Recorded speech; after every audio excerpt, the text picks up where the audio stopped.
And we are live, I believe. Yeah, we're live. So you guys can take it away. And hello and welcome everybody to what is a chock full day of flesh and blood around the globe. We are lucky enough to be on the call here for Dice Jar Skirmish. Technically, is this the first skirmish in New Zealand happening? I believe this is. It's Alan here from the radio team. Yeah, I think this is the first New Zealand. No, actually, I think technically, the skirmish down at Fab Armory has got the jump on this one by maybe about an hour. Right. They are running the draft format, but here today we of course are running Blitz. Of course. Yeah. And as Alan said, it is Alan and Ian from Radio Reflex. We'll be your commentary team today.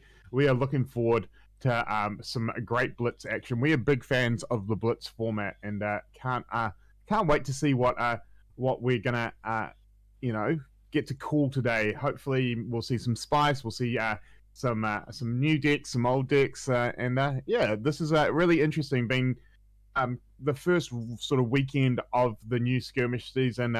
Obviously, we have had Tales of Aria be released since the last time skirmish was played at a competitive level. So we'll be interesting to see if any of those heroes jump in, or if people are going to be playing with their tried and true heroes from the older sets. Well, the previous biggest season of skirmish. The two dominating heroes were, of course, Dorinthia and Ira, and they trade. I mean, there were heroes in between that came in there, but a lot of it was Ira and Dorinthia kind of trading blows throughout the season. A lot of US players were on various versions of kind of go tall Dorinthia. A lot of Kiwi players for that events, were on just tried and trusted Ira. So yeah, it was really interesting. Those are those two girls were kind of like the top of the season. That's right. For season 2. And it was, I think, Ira was obviously a very dominant deck, a very, very good deck, but also a very easy deck to get into. And I think Skirmish has done a great job of bringing new players into the game. And I think was partly the reason we saw so much Ira being played in the last season. But now there are a lot of options, more and more options as we go to heroes that can be played. And I'm excited to see what we get. And of course, they are playing for some cool prizes, including these beautiful Razor Reflex playmats. How beautiful are they, Alan? They are our unofficial unofficial Radio Reflex playmats, really. But no, Razor Reflex is Razor Reflex is up there with cards like Enlightened Strike. It is like the plucky common, which is probably as important to the format as Enlightened Strike, Command and Conquer, Art of War. It pulls its weight significantly. So but it's a thing, and also you might notice that it's actually the image they've taken for the mat is actually the foil version. Yeah. For anyone who doesn't know, the image here has got the extra blood on the blade and the blood splatter, which was an Easter egg on the foil, the first edition foil versions of Razor Reflex. I'm sorry to interrupt, guys. Gonna have to disappoint. We've got an Ira mirror match in the first round. So sorry. That's all right. That's all right. It is as we said. We are unsurprised considering how dominant Ira was in the last season. So so we're basically starting where we left off with the Ira mirror match. It'll be interesting to see if any of these players have bringing any spice to their builds. Whether or not we'll see, I don't know, the sneaky pummel, or something like the pounding gale line, or if they've got secret tech, or if they're just going with the tried and true Ira, which Kadachi for 1, Kadachi for 2. Well, we'll see how whatever. Let's see how experienced these two are with their actual with the decks. Actually, I want to know one thing that sorry, who's our player on the? I think they're still just setting up the because who our I players think are at the moment. Greg's just fixing that. Oh yeah, that's it, Sasha. I suppose I'll do a quick shout out. You might notice that Sasha's Ira is actually in a special sweet frame. That's actually like a metal frame for the card, which a bunch of boys in Wellington actually do, and I cannot remember their name, but maybe I'll get Sasha to remind me because I've got a couple of their frames. They're actually like a metal sheath for your hero, which is very very cool. Maybe we'll check with Sasha later on. So, looks so like it we're off looks to the like races. yeah, Elijah leading out. First move of the tournament. Kadachi for 1, Kadachi for 2. And there we are, and a flick flack from Sasha. This is what we know and love from the Ira. So I mean, maybe if this play, Sasha's expecting like a strong play. So the flick flack, although it's only defending for 1, it'll give his next card. Yeah, well here we go. That's right, and I think you're right. I think Sasha probably was expecting something like the flying kick, and so the flick flack is going to help with defense as long as he's got combo cards in hand. Yeah, and here it is first turn, so I would expect, unless he's got something he really wants to hold on to. Yeah, there we are, just dropping 2 cards in front, blocking it out. Yeah. I just noticed that Elijah obviously has pitched a red flick flack to the bottom of his deck, so that is because obviously that's a pretty significant defensive card. So we know that he's only There's the possibility of that. The other possibility was it was the only 0 card he had to get the Kadachis to get go again, which oh no, he had the crane dance and I did. No, you're right. So maybe he's just expecting this to go long, and I'm hoping to get value out of it later in the game. Yeah. Well, here we go. Kadachi for 1, Kadachi for 2. Let's have a look. So the question here now, pretty much. Oh, here we go. So leg tap. This is another one that we see quite frequently from the Ira players is the Kadachi, then a go again, and this of course has got that 4-cost breakpoint that Elijah will have to look at blocking unless he wants to give Sasha the free draw off Mask of Momentum. Yeah, this is going to be an important turn because getting a bit of card advantage here for Sasha could be pretty vital. So, I mean, both these players have exactly the same equipment setup, so they don't have a lot of armor there. Oh, so it looks like we got the 4 block there from the crane dance and the breaking scales, and following up with the snatch, which I will assume if he feels like he's going to get the draw, he may try and use the snapdragons here. Whereas if Elijah just brick walls it out, he may just call it in there. So just blocking for 3 at the moment, but of course we're moving into the reaction stage.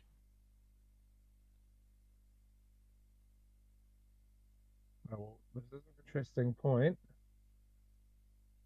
What's going to happen here? Because also Elijah's going to have 2 cards in hand, but he does have 1 Arsenal card as well. Mm-hmm. Yeah, and this is an interesting point because Sasha now, being that he is the attacking player, if he passes here, Elijah can just choose to pass, close the chain. He'll get the draw, but he won't get the go again. Whereas if Sasha does choose to break the snapdragons, he can. Oh, chooses not to. So Elijah could have played a defense reaction if he had chosen to snap the snapdragons, and I think Sasha just deciding that the drawing the card and getting the arsenal was a better move there.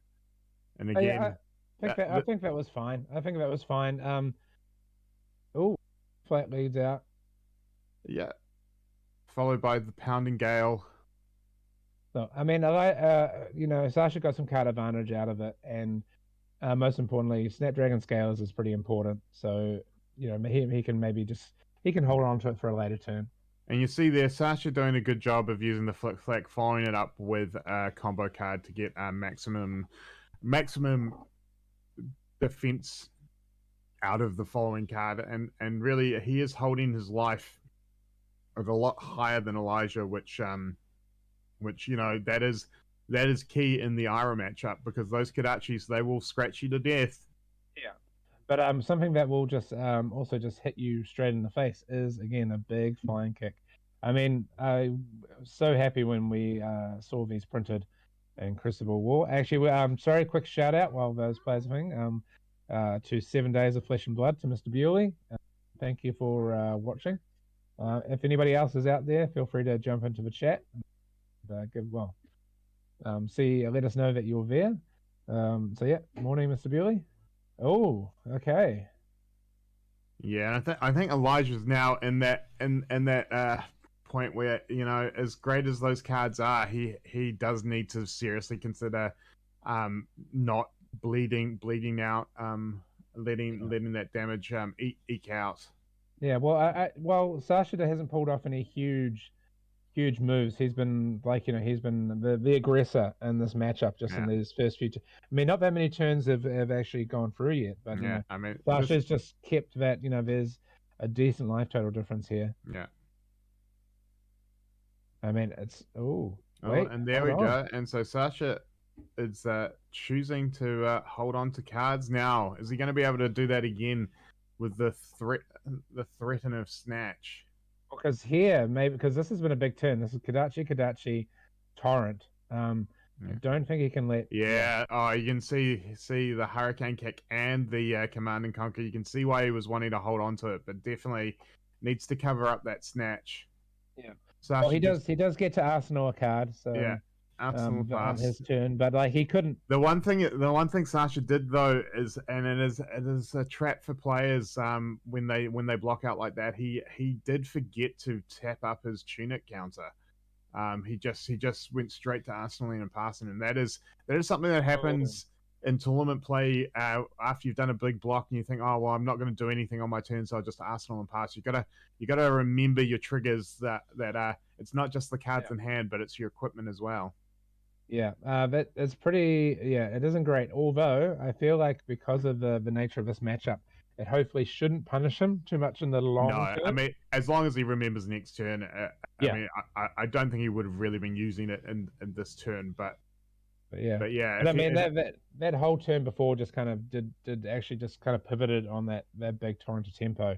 Yeah. I mean, that being a five attack is pretty significant. Where a lot of the other ones like the leg taps and stuff like that, a 4 attack, and 5 just puts it into, it just puts it into a different zone altogether if you don't have the right combination in your hand. So yeah, and I think Sasha really took a risk of thinking Elijah may not have anything left in his hand afterwards, trying to get back for a big swing back turn, and it didn't pay off, and now he's at lower life.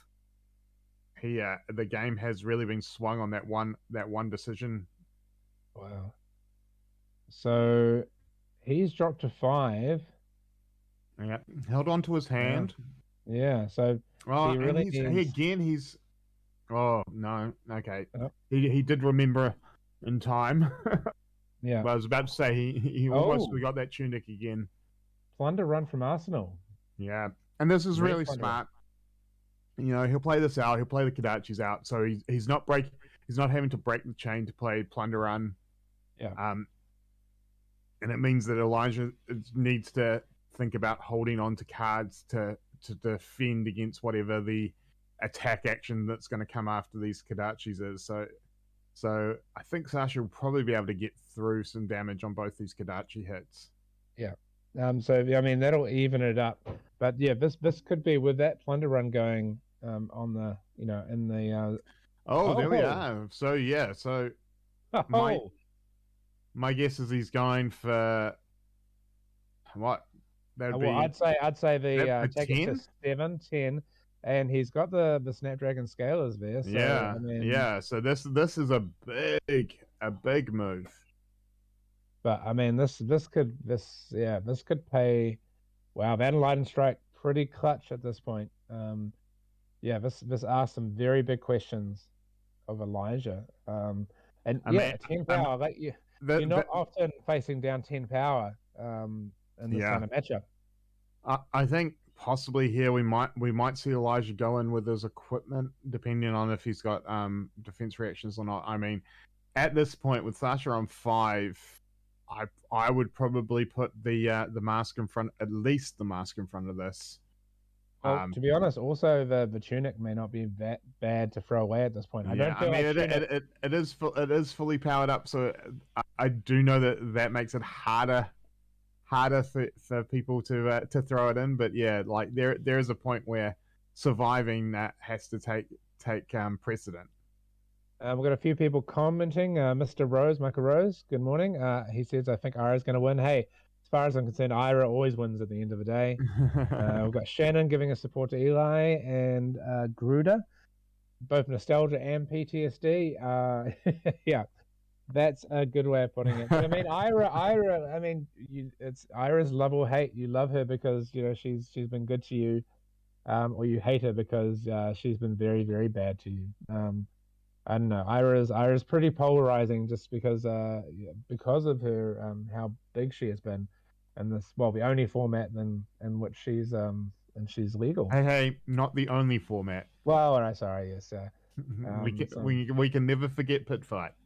Yeah, well, and Pauper, we definitely legal. We decided she was legal in Pauper. Well, although that's not technically a format. Yeah, so. Well, true. Well, all right. Oh, Ian, so, he's taken your advice. Yeah. And yeah, so pretty... blocking for 5 here. The Snapdragon comes in, which not to be unexpected. Now, can Sasha? Does he have something big to really follow up with? I mean, can you imagine if he had a flying kick here? That would be. Oh wait, or another E strike for 7? Yeah. Yeah. Oh wow. It's just a little scratch image. I like this play. It's just as good. And again, it asks Elijah. This evens the life total, and again, it asks just how much do you want to bleed here? Yeah. It's just 3 damage because I don't think Elijah can block here because he's got to be concerned. I'm not sure how many cards he's got left in hand at the moment. Yeah. He's only got 2 and 1 in the arsenal. I mean.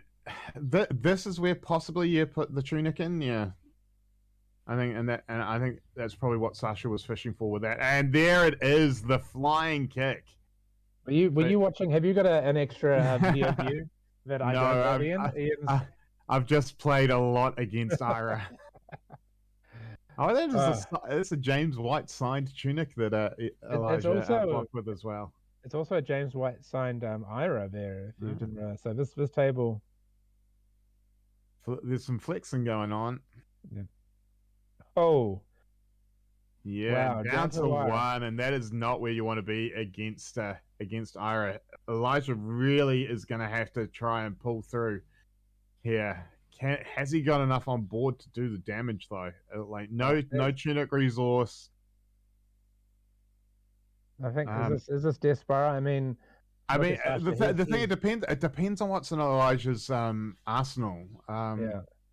But I would think Sasha could pretty comfortably just block out here and just pressure with the Kadachis. Oh yeah, life for life. That is a solid option. So that's coming in for 5. That's coming in for 5 with Ira's ability. And with a hit trigger, it's going to give him 1 life, and as much as that could be that 1 life gives him. That's a whole big timeline. Oh, here we go. Oh, yep, choosing to cover it up. Oh, wow. The second one.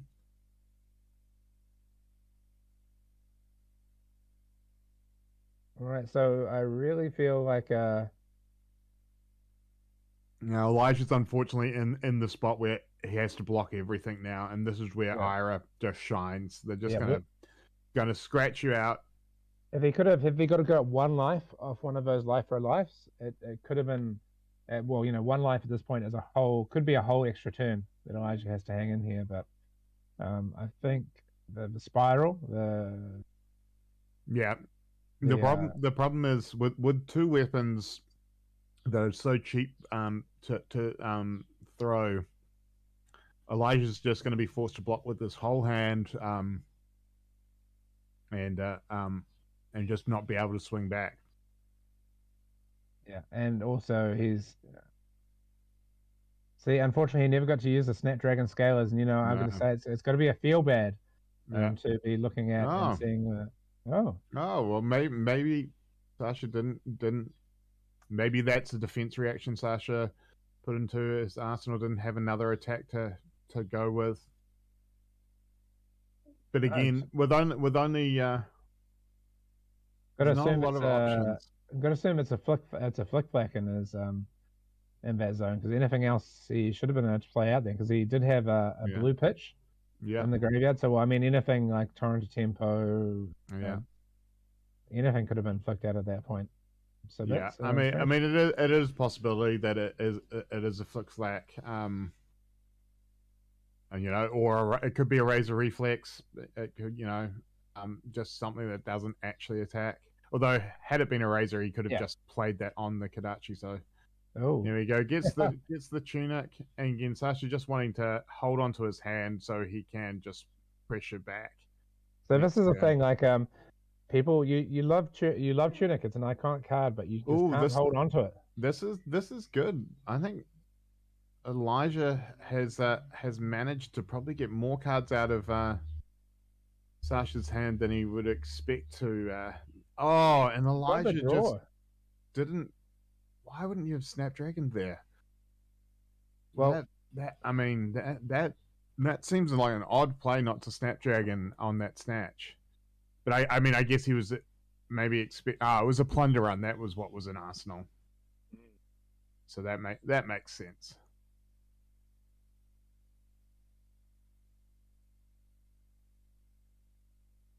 And this is just going to be a big turn for Sasha here. Yeah. Let's have a look. It's sometimes these matches go very, with the math that you have to do. These matches go lightning fast to begin with, and then once you have to think about just ones and twos, people. Yeah. Zeros and ones. There's only one number that counts, and that's 0.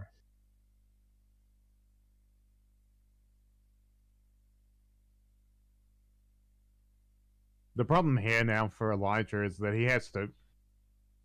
I don't think he can play around Razor. He has to just accept his fate. Because with the plunder run, he knows there's going to be a big attack coming after the Kadachi. So he can't overblock the Kadachi trying to. We did see one Razor Reflex.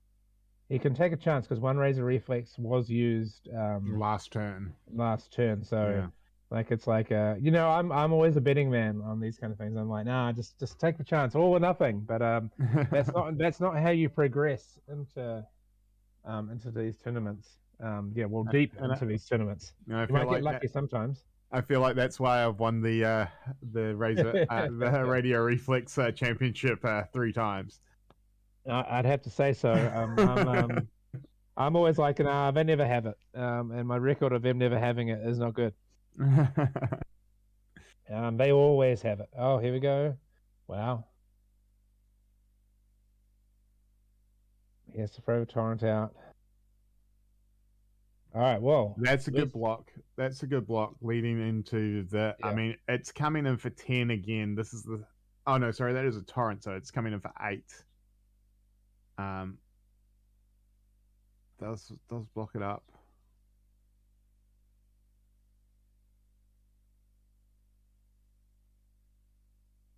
Well, we're into a stalemate. It's just that two life total. So who's gonna blink first? This is a good match between the two of them. And just like now both of them, the only advantage the big advantage Elijah has here is he still has the Snapdragons to possibly pull something off if he has the cards in hand. Both of them still have their breaking scales, which they can pop on a ninja attack. I have to actually remember: is breaking scales a ninja attack or a combo? A combo attack. It has to be a combo attack, which is we haven't seen Sasha actually play a combo attack to the field to use the breaking scales yet. All right. So obviously Elijah just had to fully block up last turn. Oh, you know, I'm sure Elijah would have loved to have seen that card earlier in the game. Yeah. Oh, look at that. Oh, He gets to see both of them now. Oh wow, push the point. yeah, not as threatening because it obviously no damage. It's not following any damage, but still 4. So it's still got that break point where Elijah has to play out all his cards. Well, the quality of Elijah's cards is rapidly diminishing. Sasha has one in the arsenal now. Yeah, and I wonder what Elijah is stuck with there. That is the card that he drew off that snatch turns ago. Yeah. Must be a plunder run at this point. Well, I mean, either that or it's an attack that he just hasn't been able to pay. There we are, a sigil. That is, I was wondering when those would start showing up. So he has survived long enough to at least get back into the game. Yeah. So he sigiled, then took the damage from the first Kadachi. Now he's considering. I mean, he could just take the he could have just taken the damage of that Kadachi and been in the same situation he was going into this, but probably a smart move here. This is going to be coming in for 7. Oh no, Camo go again. And there it is, of course. Yeah, that was the smart play. That was the smart play. That Elijah again survived a lot longer than I expected he was going to. Sasha took a little bit longer to put that final death nail, and I really want Elijah to flip that card up to see what's stuck in his arsenal. Greg, if you're listening. All right, hey guys, well done being first game up on board. Always a little bit nerve-wracking, but congratulations, Sasha, for getting that win. Thank you.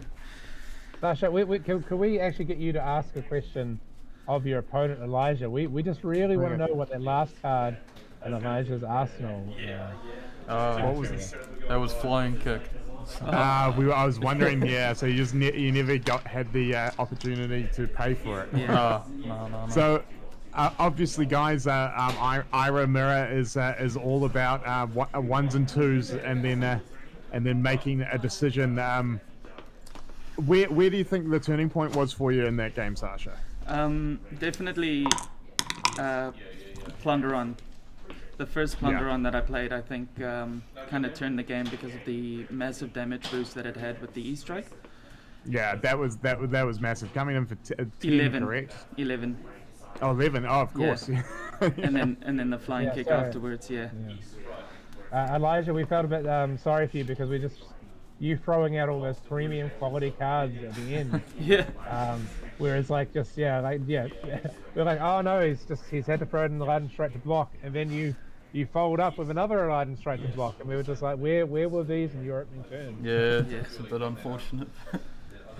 So pretty rough. But both you guys threw away your equipment to block quite early in this matchup. I mean, neither of your tunics actually got used during the game. Well, I don't think there was any time to really use it. No, I think it was just because off of the draw off of Plunder Run, I got a blue. I was planning on doing the leg tap with the extra resource I had and Fandel Spring Tunic, but didn't end up working all that well. But I mean, saving life is kind of where it's at in Blitz. Even one damage can change the game. Yeah, absolutely, and we did see that turn that you did take a hit to hold on to some cards. And then get forced to block with the follow up. It was all planned to save that Plunder Run because I think it is crucial to be able to push a lot of damage in Ira in one turn to try and get the upper hand, and with the draw card on any attack really, it's quite a big big impact on the game. Yeah, and I guess the other thing too is that it forces your opponent to consider not blocking the Kadachis because they know something big's going to come after it. Exactly. So you get to push through that damage as well, which is in the Iron matchup is very any damage that you can push through is very important. Yeah, no, definitely the little chip damage. Essentially that wins you the game. Exactly. Yeah. Death by 1,000 cuts. That's what we've 100%. learnt to learn 100%. from Ira. Anyway, guys, you've got 10 minutes left in the round, so we'll let you get back and chill out before the next round. But congratulations and best of luck for the next rounds coming up. Yeah, awesome. Thank you very much. All right. Thanks, guys. See ya. All right. Well, that was. I mean, to everybody that was watching that was pretty cool. Yeah, definitely a bit of a shout back to season 2. Yeah. Ira mirrors were often happen a lot. Ira was huge in that season. Yeah, and for anyone who's watching that may not be in New Zealand, probably we might see a bit of this for this season, because obviously the New Zealanders were priming up for Nationals, getting ready with their classic constructor decks. Unfortunately, Nationals did get postponed because of lockdowns and the pandemic over here. So it may also be a case that there are a few people that just hadn't really looked at Blitz for a while, and so they've come in with something that they're confident in playing from they've already got the reps in. So, but hopefully we'll see a few different matches come up today. Well, hopefully we should get a bit of a breakdown of the field, but we do know just prior to the start of this from Greg that we have some Kasai in the field, we have some Rhinar, we have some Oldham as well, being run by a noted New Zealand player, Keegan. So we'll see where the rest of it holds, but I think we've got a pretty varied field. So we've got the deck breakdown and the general tournament data page if you guys want to check it out. Let's see if I can get into that without dropping everything. Here we go. All right. We've got Rhinar, Dorinthia, Kano, Oldham, Ira, Briar, and Kasai represented in the field today. Looks like Ira, Dorinthia, and Rhinar are actually all tied at 20% of the field, with the rest all on 10% of the field. So smaller event today. I think we've got 10 players, so we've got 2 on Rhinar, 2 Dorinthia, and 2 on Ira. So I'm looking forward to the Oldham. Or what are you looking forward to, Ian? What's your? Well, I mean, everyone knows that I love the brute life. So definitely hope to see the Rhinar players doing well.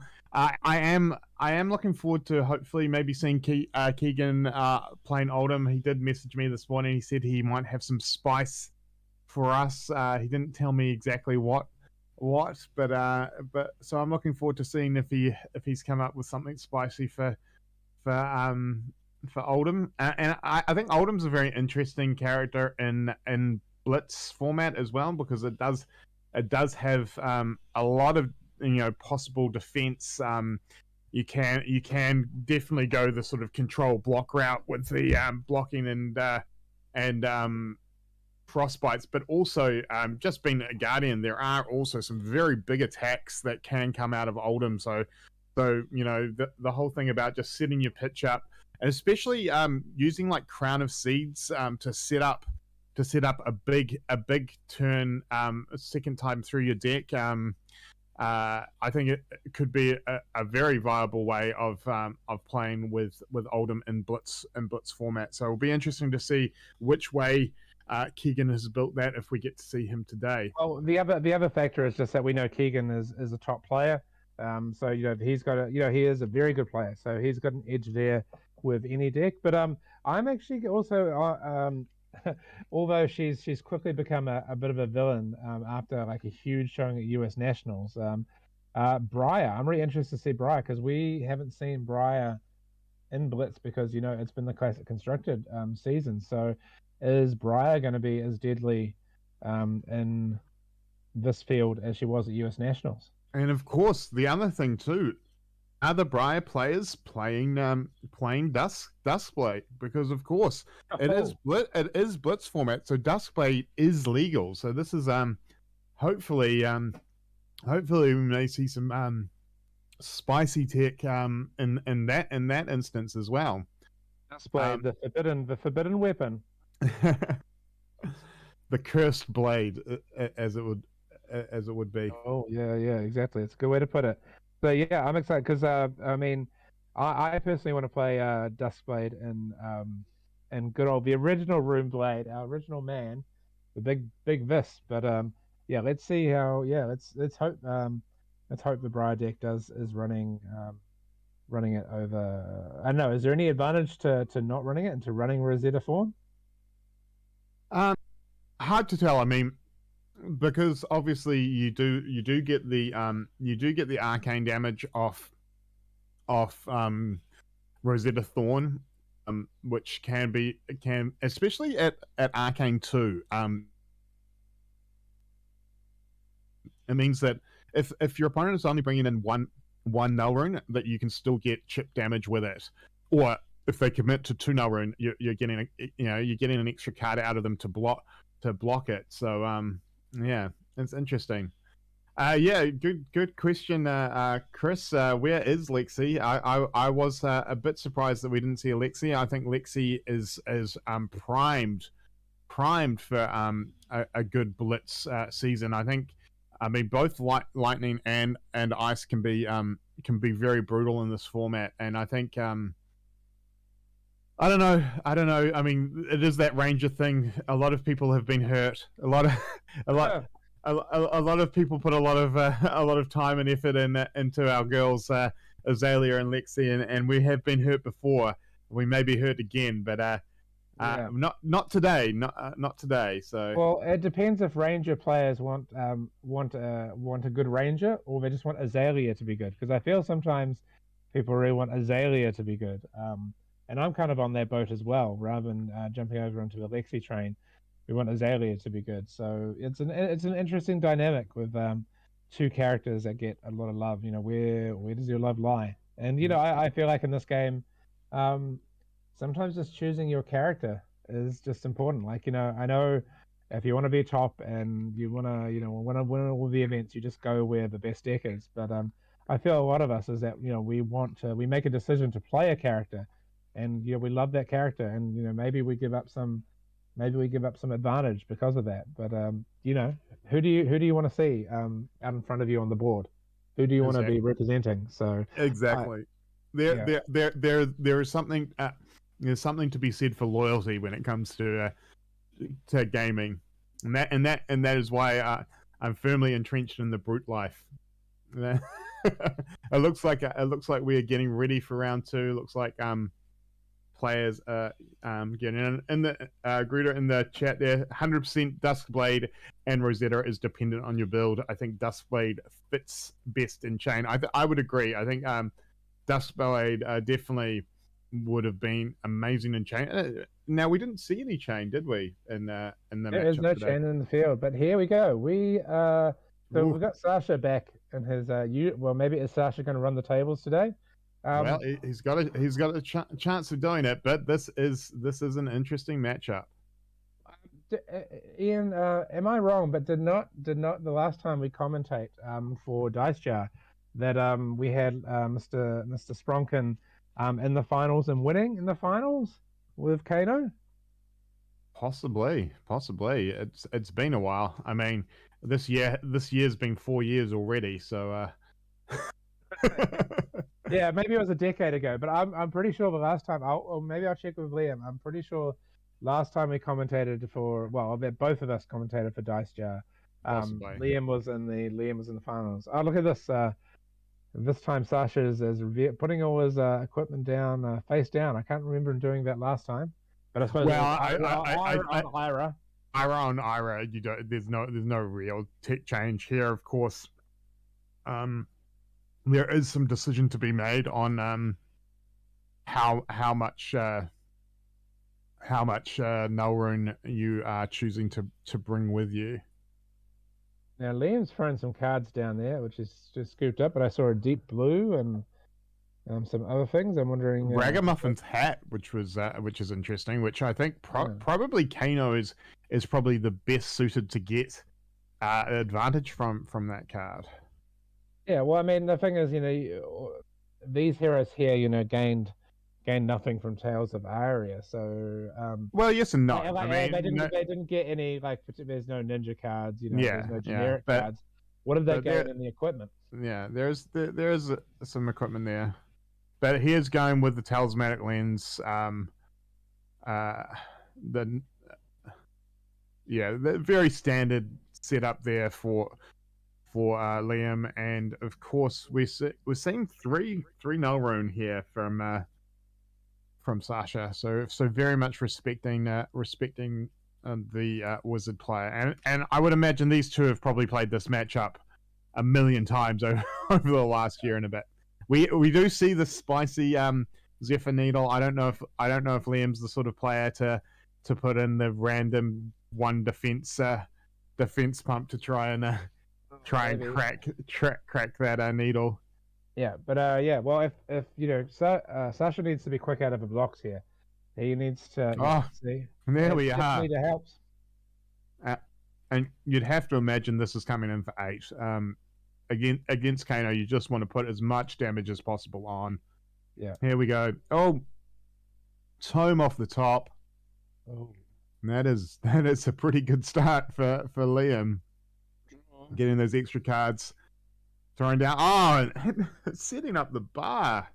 This is a great first turn for Liam, actually. Well, I don't know. It's still pretty hot here for Sasha. Yeah, but I mean, Liam's not going to get many turns if if Sasha's yet to be able to pop, because I assume this is all in response to the strike. And there we are, trying to get that burn in first. Sasha just takes it and then pops down 2 cards, blocks, takes 2 damage. But Sasha gets 3 damage through. But Liam does end that turn having done 3 damage and having an energy pot set up, and that energy pot can be breaking. That turn could have been a lot worse for Liam, but it just wasn't. It wasn't that bad. And you can see, obviously, the pace that Liam's playing this Kano. He is well versed in playing Kano. There we go. Still got a little resource. He's got two resources he can use for the from the energy potion, and looks like blocking out 3. Oh, here's the nourishing. Now this is that card I believe that the Kano decks were running last season as well.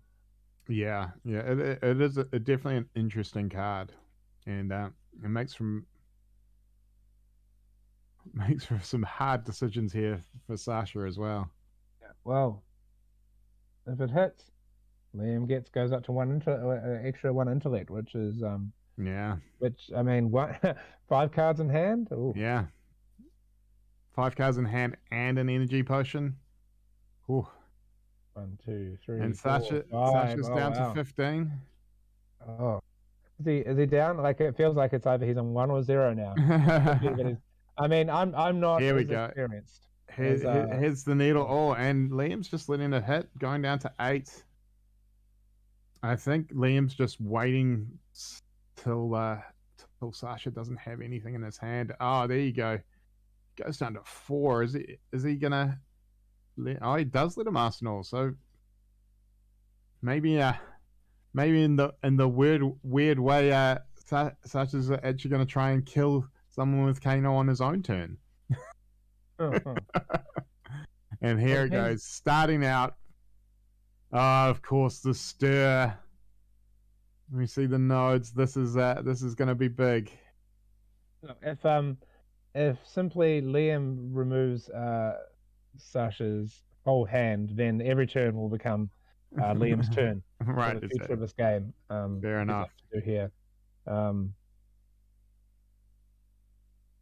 Let's see, because this opt could be pretty big. And I think this is for 6. If I'm getting my, I'm not sure if I'm getting my math right. Oh, so he's going to take 3 there. Yeah. And opt 3. Opt 3 in this.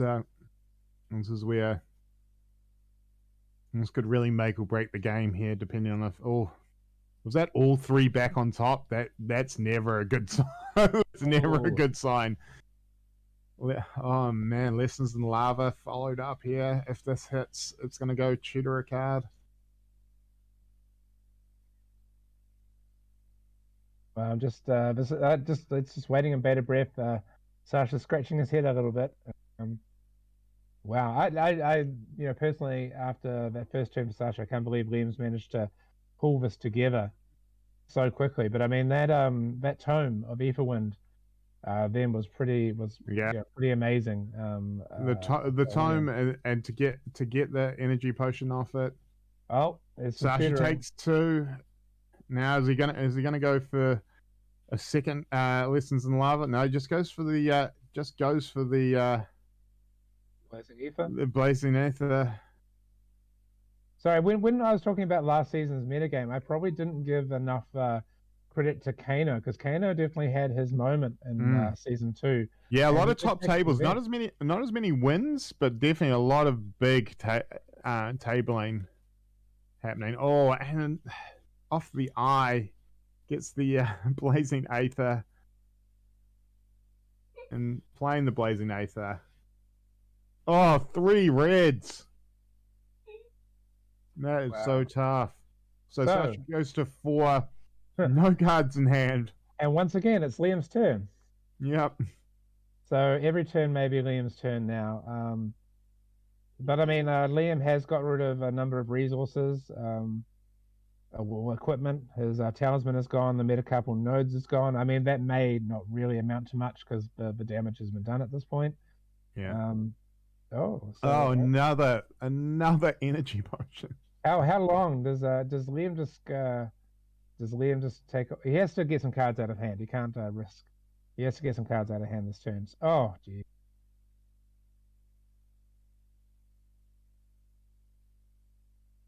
You can see these cards that we'd seen earlier in the game. They have come back around because, of course, he got the shuffle after doing the Lessons in Lava, which is another thing that is so frustrating about Kano. Like, if you think you've tracked where they're going, and then they get to shuffle the deck, Looks like Sasha's just taking a phone call. No, you don't want to do that. It's just going to give don't take back the call, Sasha. You're just going to give Liam more time to think about ways to kill you. Yeah. Currently, we all know that classic meme. Currently, if you can imagine, above Liam's head, well, either there's 2 options. Liam knows exactly how he's going to kill Sasha, regardless what Sasha's hand is, or otherwise, there's a whole lot of math flying above his head at the moment. And the problem is, I'm definitely going to tell you, I'm no expert on Kano. Like, I just usually trust that. Usually, a person I play against is like Jason in the studio, and I just assume I've lost the game before I start out, to be honest. And here we go. Voltic into the Voltic Bolt.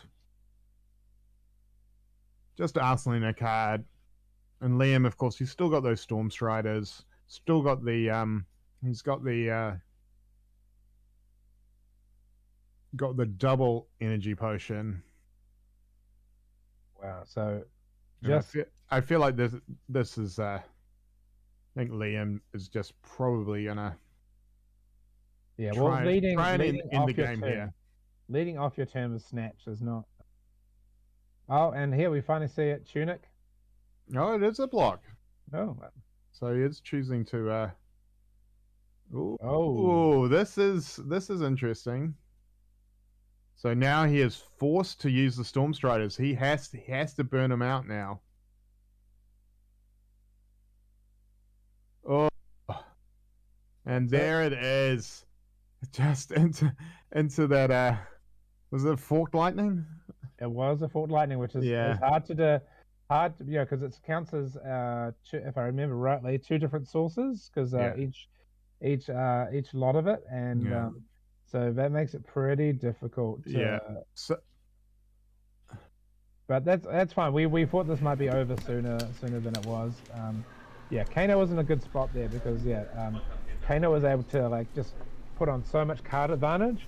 Yeah. Even up against, was it like nine attack from. Yeah. So congratulations, Liam. That a very decisive win there. Yeah, obviously just the speed that you're making your decisions. We know that you've put a lot of time and effort to get Kano and get that maths down as quickly as possible. Yeah, I've played it since the Blitz format was announced. Pretty much, it's been my only deck for Blitz. So you got almost a year. I don't know, now. Liam. Maybe correct us if we're wrong. I'm pretty sure the last time me and Ian actually did commentary for Dice Jar, you won as well. I'm pretty sure. Yeah, won on pretty much the same list I'm playing Yeah, now. I'm pretty sure because I was like, oh, this is we've seen this before. But Sasha, you put on a lot of damage on that first turn, but Yeah. it didn't really hurt Liam that much. Nah, you came out quite a bit, but my experience with Wizard is not a lot, so I don't really play well against Wizard. Yeah, and we see like the play there, that last play of the game. You had to go for that Razor Reflex and hope that he just couldn't do that last bit of damage. Yeah. But of course, Kano, as it's known, it's not your turn, it's our turn. Yeah. Yeah, the snatch on that last turn is like the best possible play you can do. Just threaten his like card draw off 0 resource, so he doesn't really need information. So it's definitely the right play to make. That tome of Etherwind early in the game seemed to be pretty big net gain to have that early in the game. Yeah, the card's insane. Like whenever you hit it blind off the top, it's always good. Yeah. I mean, and the fact you didn't even need to use them, but the fact that you got those 2 energy pots out as well was super threatening, because it meant that your opponent was like, I know he's got at least 4, even if he doesn't have a card in his hand, sort of thing. So Yeah, blind energy pot 10-1 is about as good as you can ever ask for. Exactly. Now, one of the interesting things I just wanted to ask you about, Liam, we saw prior to the game actually starting, we saw a flash of equipment that you didn't use. Did I see a Ragamuffins hat in that? You sure did. So I've got my Ragamuffins hat, Runaways, in deep blue, because when you come out to Skirmish, you got to look your best. So we've got our cold foil swag sitting here. Well, absolutely. I mean, cold foil is always the way to do it. And I got to say, there's a player at that tournament now. If you hold that Ragamuffins hat up against Keegan Wells, it looks eerily familiar. I can see that. Yeah. I hope he's running one. All right, guys. Well, that was another quick round, as we've come to expect from Kano. So we'll let you guys have a break. Best of luck for the next couple of rounds, and yeah, I'm sure we'll see you guys a bit later in the tournament as well. Awesome. All right, thank you very much. See you later. Cheers, guys. Bye. So because this is a small tournament, looks like Liam with a 2-0 record now. Puts him into kind of like he puts him pretty much into the top 4 for this event as well. I mean, I'm not good with those kind of numbers, but 2-0 should put him. I mean, he's going to be able to. I very surprise me if he doesn't manage to pull off a 4-0 to make top 4. What do you think, Ian? Oh yeah, and I think obviously Kano is one of those decks too that as Sasha said, hasn't had a lot of practice against, and it's the thing, is sort of like, if you are the player of the deck that not a lot of other people play against, you've got a huge advantage in that your matchups very well, whereas your opponents often haven't got the reps in this matchup, and so they're not 100% sure what they should be doing, when they should be doing it. And so I think Liam's in a very, very solid position. Obviously, as he said, he's been playing Kano from the get-go of the Blitz format, and it is really paying off for him. You can see just the speed of which he was making his decisions, and he never looked stressed in that game, even with that E strike on turn 1. And That was so that was a good turn. But I mean, who does he have to worry about? Can the It's- Kasai or the Reiner in this it's field? hard. Reiner is can be very, very bad for Kano. I myself I have managed first turn kills against Kano players. If the Reiner player gets that opening, like gets to go first and gets the opening hand where they can intimidate all their card, 3 to 4 cards out of their hand, they can put on 15 damage, and the Kano player just can't do anything about it. So Reiner definitely is something that can cause Kano a bit of problems, but that's only if they get a good start. Because the thing is, the longer the game goes for a Kano player, especially against brute player, the more it's going to play into their favor than the brute player. Then again, does that mean Kasai? Obviously, Kasai on the high roll is going to have possibly they're going to have both a worse and a better chance. Yeah, Kasai hitting that 5 and the 6, boosting like a 6 to a 12. Yeah. I mean, it's sorry. Are you thinking of KO? Oh, I'm thinking of KO. Well, You're thinking of KO, yeah. No, Kasai has got the double weapons, which. Oh, what am I thinking of? Yeah. Yes, sorry. Yeah. I'm getting You're getting your crucible. You're getting your crucible characters mixed up. Yes, KO can be super brutal, but also KO can just die to its own own dice rolls, and that's why you don't often see people brave enough to bring KO into serious gameplays, because you are reliant on that dice. If you've got a bit of gamble though, if you've got a bit of gamble in yourself, which brute players naturally have. I think you can't play brute without having a little bit of gamble in you. Because if you don't have a little bit of gamble in you, just go play Dorinthia. I mean, it's go play Ira. But I think one that might be very interesting is I've never played the matchup, and I wonder how it's going to go. Is actually seeing Oldham up against Kano and seeing if they can generate enough frostbite tokens that makes the maths just that much harder for Kano as well. So, well, we'll see what happens. I'm hoping hopefully we'll see how the rest of the round's going. Yeah, hopefully the rest of the rounds we can start a little bit earlier into the next round. But it'll be interesting to see who else is on 2-0, because there will be there has to be how many players on 205. There needs to be at least like another 2 players. One or 2 players possibly that's if we haven't had games go to time. Yeah, so be keen to find that out. ASAP. So I think what we might do here is we might take a quick 10-minute break while we're waiting for the next round. I'm gonna go grab myself a coffee, and then we'll be right back for the next round. Yep. We'll be back with you. Bye, guys.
And it looks like we're back on. Ian's just off getting his coffee, but I'm sure he'll be back promptly.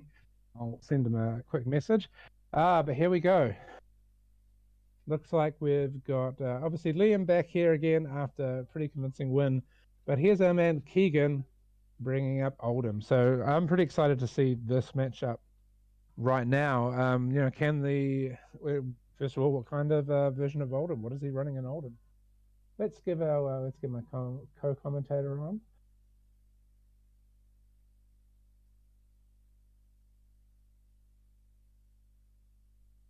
As soon as back on the line, we'll be able to see this ball rolling. So we obviously be interesting to know if there's any changes to Liam's equipment line for this. But yeah, who knows?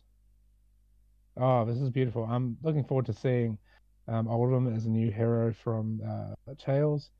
We've got Crown of Seeds, Heart of Ice, and he's got 2 null runes there.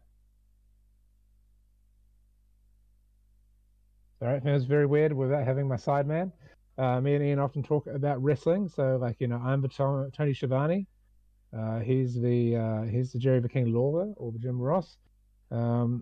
So hopefully we'll be able to go live, with Ian with Ian shortly. And unfortunately, guys, I have to admit I am a little inexperienced. Being in Auckland, we've been in lockdown now for forever, and also I recently had a second child with my wife. I have been out of play, and in between work, simply catching up with what's going on in the formats has been impossible. Again, I've only just got Tails out to actually start influencing the Skirmish metagame. And players are rolling. Oh, there we go. We've got that beautiful Winter's Whale, and we've also got the Ram's Head. Probably one of the coolest cards in Tails. All right, so just having a look. Liam, no changes.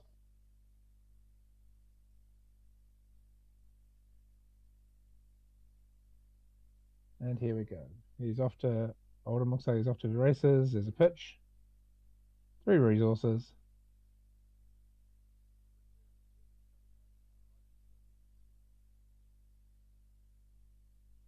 Oh, and Heart of Ice in use. Very strange to see a Guardian player and not see Tectonic Blading and some of the other, typical cards you'd see out of a Guardian.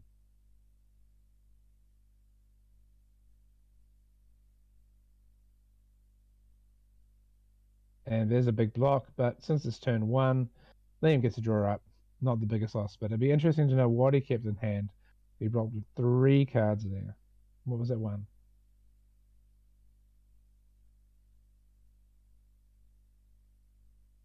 Yeah, Liam not keen to feel the power of some Frostbite.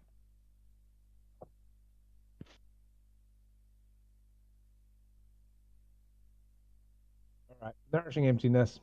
Coming in with Dominate. Pretty standard. Get a little bit of damage on here. Let's see what the fully capable, what I should say, fully online, fully defensive Oldham can do here. What is it going to block out with?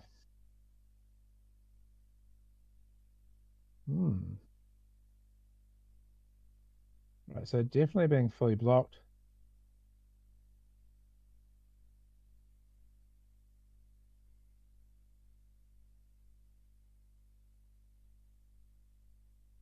And Winter's Whale's coming in here again.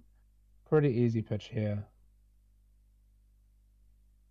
Is Liam ever going to get a Frostbite token? That's my question in this matchup. So this might be a little bit of a longer matchup because Liam's not afraid to throw out a bunch of cards here. Certainly, Keegan hasn't put a huge amount of pressure on him, but it's consistent. Now there's the Tome. Tome was so important in the last game.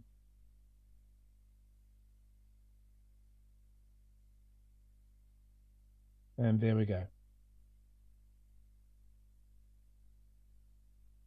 All right, I am back with my coffee. All right, that's good, Ian, because I've got no idea what's going on. No idea. No, well, I mean, we've got the 2-2-0 players. This is good, and Keegan is definitely there. So Keegan's been fairly conservative, just pounding in with that Winter's Whale, but at no point has Keegan pounding him with a wins as well. At no point has Liam allowed him to get a frostbite token on him. Right. And we've seen a little bit of arcane barrier on Keegan's side. Do we know what he's playing? Oh, he is playing the gloves.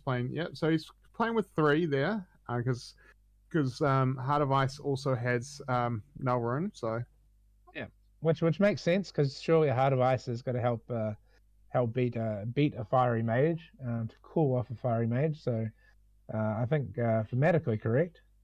And there's a Sonic Boom. Yeah, and this is one of the things that Oldham, much like Bravo, has a lot of blue, so can block a fair bit with Nulrune 3. Yeah, and all we've seen we did see a Righteous Cleansey thrown out to defend against a Nourishing Emptiness. But otherwise, it's just been the hammer coming in every time. Yeah, and I think that's smart play. I think that is the play with Oldham against Kano, because the thing is, you want to hold as many cards in your hand to use to block the arcane that's coming, but at the same point, swinging for 4, creating the frostbite token. Swinging for 4 is forcing the Kano player to block. They can't just keep letting it hit, and also letting it hit and get that frostbite token is pretty painful as well. But one thing also is just being inexperienced with these Tails heroes is, of course, Crown of Seeds is almost like an extra arcane barrier, because its ability is instant and put a face down card from else on the bottom of your deck, draw a card, and prevent the next 1 damage that would be the Delta hero this turn. That actually just prevents damage, so it's going to prevent that's interesting. 1 extra arcane. So we do see that defense reaction in Liam's deck, which could have come into play in the last game with the needle, but again, last game there was no chance for us to find out. Yeah, exactly. So it looks like we've got an Ice Quake. Yeah, so that's nice good. because it's your next attack rather than an attack action. Yeah. But yeah, Crown of Seeds, I think this is very much like he's got arcane. He's got like an extra arcane damage in there. Damage prevention with Crown of Seeds. So there's some pointing going on. I'm curious to what's. Oh, I think. Are they talking about? Trying to figure out the interaction with frostbite tokens and Fiendel Spring Tunic. Oh, okay. Sorry, Heart of Ice and Fiendel Spring Tunic. Okay, sure thing. Yeah, no, we've just sorted it out. All right.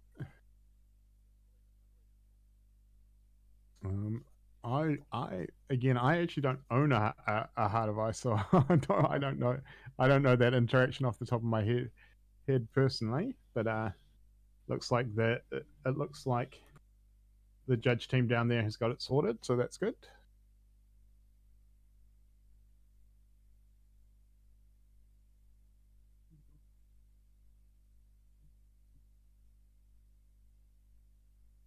Okay, so this is fairly funny. We've got a number of turns progressed, but Keegan is still on 20. And, it's not like... Keegan's on 20 because Liam has aimed Burn to his face. He's been very successful in mitigating any of that damage. I mean, it doesn't mean anything because, Liam...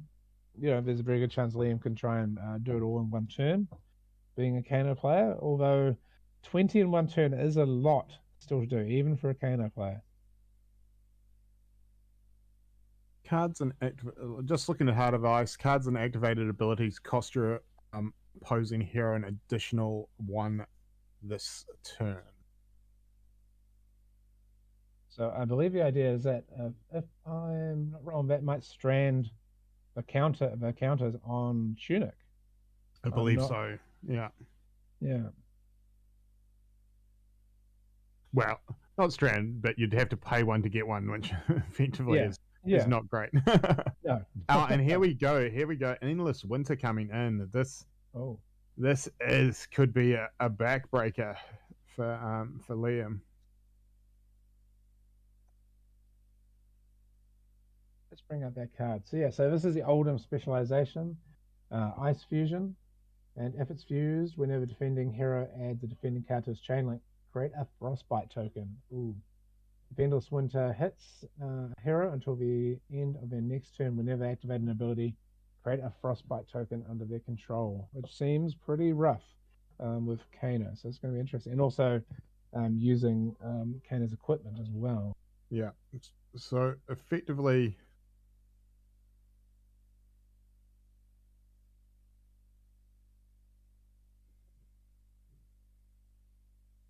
so we're seeing the Stir Fork here.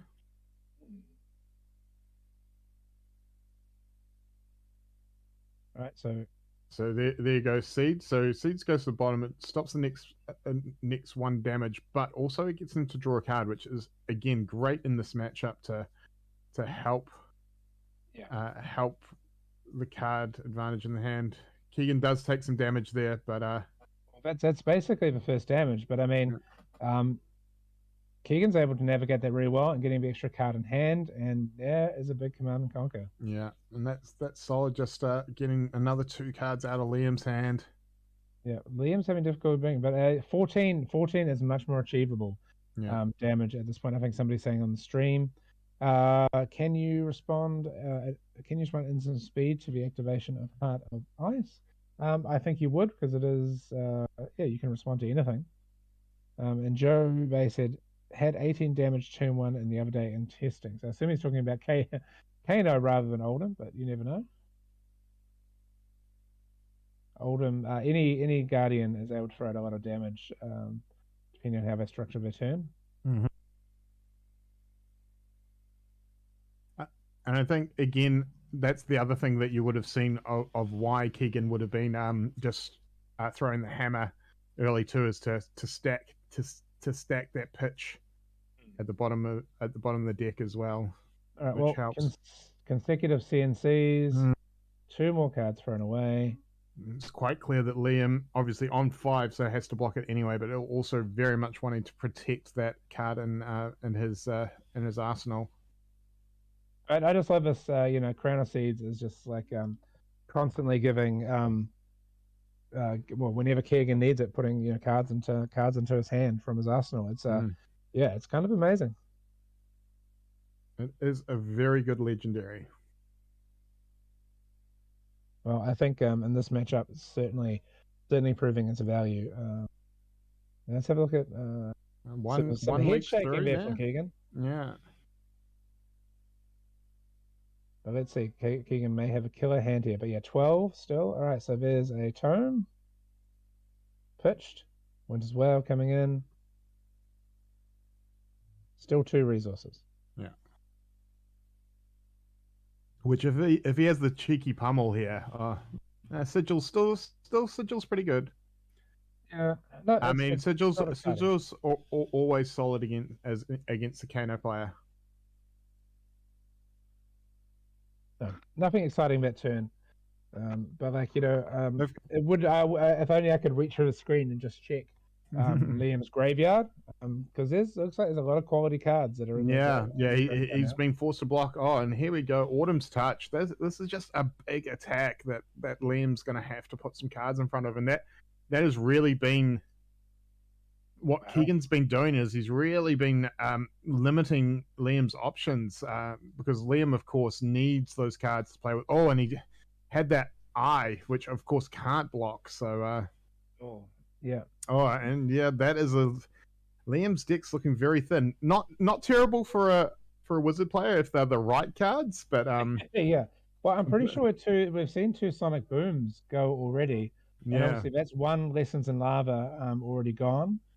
We've seen a forked, and we've seen at least 1 Stir of Aetherwind as well, which a lot of solid stuff has gone again. Red Voltic Bolt.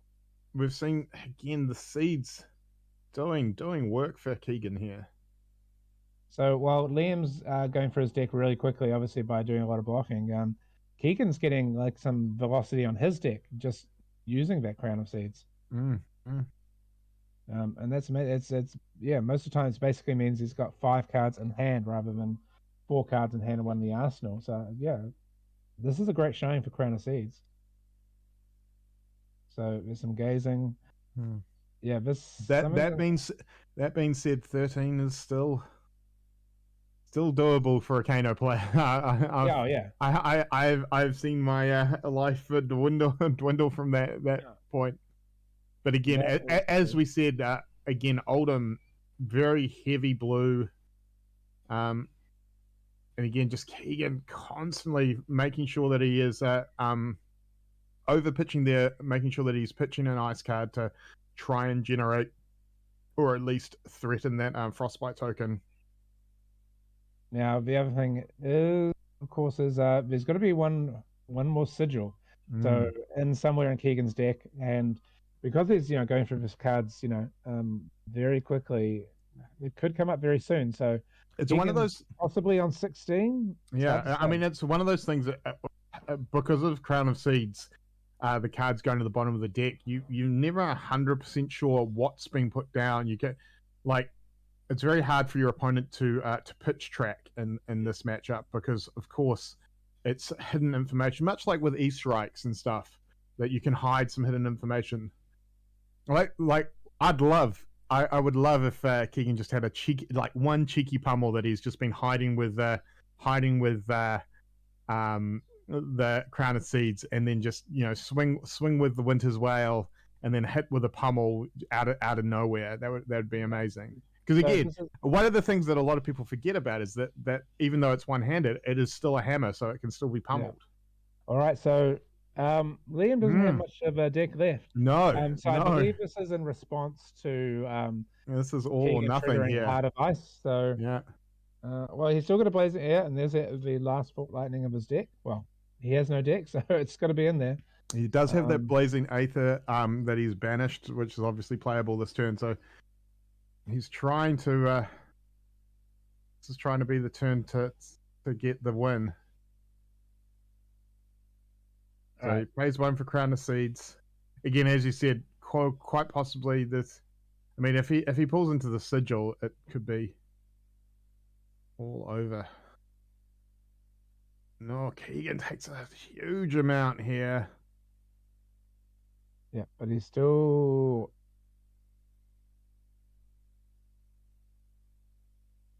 Oh, another Blazing Aether. He had the other Blazing Aether. Oh, and again, you can in a matchup that seemed like Keegan was on top. As I said, 13 is not a comfortable spot against a Kano player, and that is.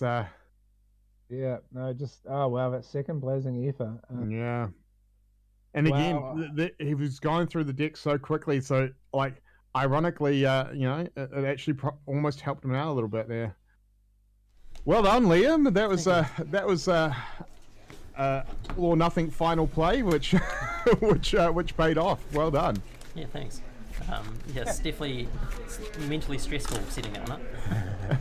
Yeah, well, we were thinking about the fact that Keegan was obviously, thanks to the Crown of Seeds, Keegan, you were accelerating through your deck very quickly yourself, and we were wondering, would you hit would you hit another red sigil? Could that be the defining card of this matchup? Yeah, I was definitely digging for that sigil. Yeah, I think a well-timed pummel probably would have put me out of that game. It didn't come at exactly the right time. That's what we were saying as well. And it was interesting because with all the blocking that you were having to do, you got through your deck very quickly. But in the end, that almost played to your advantage to help you set up that last turn. Yeah, so that's the idea. Is not much in the matchup matters other than setting that up. You just have to play to one Stir Fork to maybe get some damage through, and then the second one is the big combo turn. Yeah. So what do you think would have got you through there, Keegan? Would Sigil have saved you, or just a pummel earlier on? Yeah, if I was able to connect one of those pummels earlier, I think that would have been quite good. I think I had it sitting in my arsenal for about 3 turns. And yeah, it would have been nice to be able to get that sigil played earlier. I think I did have it earlier, but I cycled it just because I needed that card in the arsenal, because having Crown live is so important. Absolutely. It really did a lot of work for you in that game, and very, very interesting. We're saying the other thing too about that is it sets up the bottom of your deck so you can pitch very well without, and it means that your opponent doesn't know. It's all hidden information. It's but of course, when you're playing against a Kano player, they don't really care, do they? They're just like, I just got to get to my burn turn. Yeah, and like you guys were saying earlier as well, like just blocking with all the cards that don't matter makes such a big difference. Just get that deck lane. It means they get there quicker as well. Like if I had a few more turns, I think I probably would have. Yeah, I think so. Probably would have got there. Just because I was able to, like, I was having 3 or 4 card hands, which makes such a big difference to be able to push that extra damage. Yeah, when I get to the end of the game and start running How out of playing around hard, but does Heart of Ice actually affect you, Liam, or are you just always going to be doing your turn? Just going to be responding to the most activations. matchups I want to play on my turn anyway. It only really affects me when I'm actually going for lethal. So it does mean that you have to play versus like 3 or 4 cards when you're actually going off the top, because they can force you to do it straight away. You just can't pay for the tax on everything. It's way too expensive. So it's pretty good, yeah. It's just strictly better than Null and Robe, which is also nice because most decks will play that anyway. Yeah, that makes sense. Yeah, that cadet was good. All right, well, hopefully we'll still... well, Liam, looks like you've locked up a top 4 spot.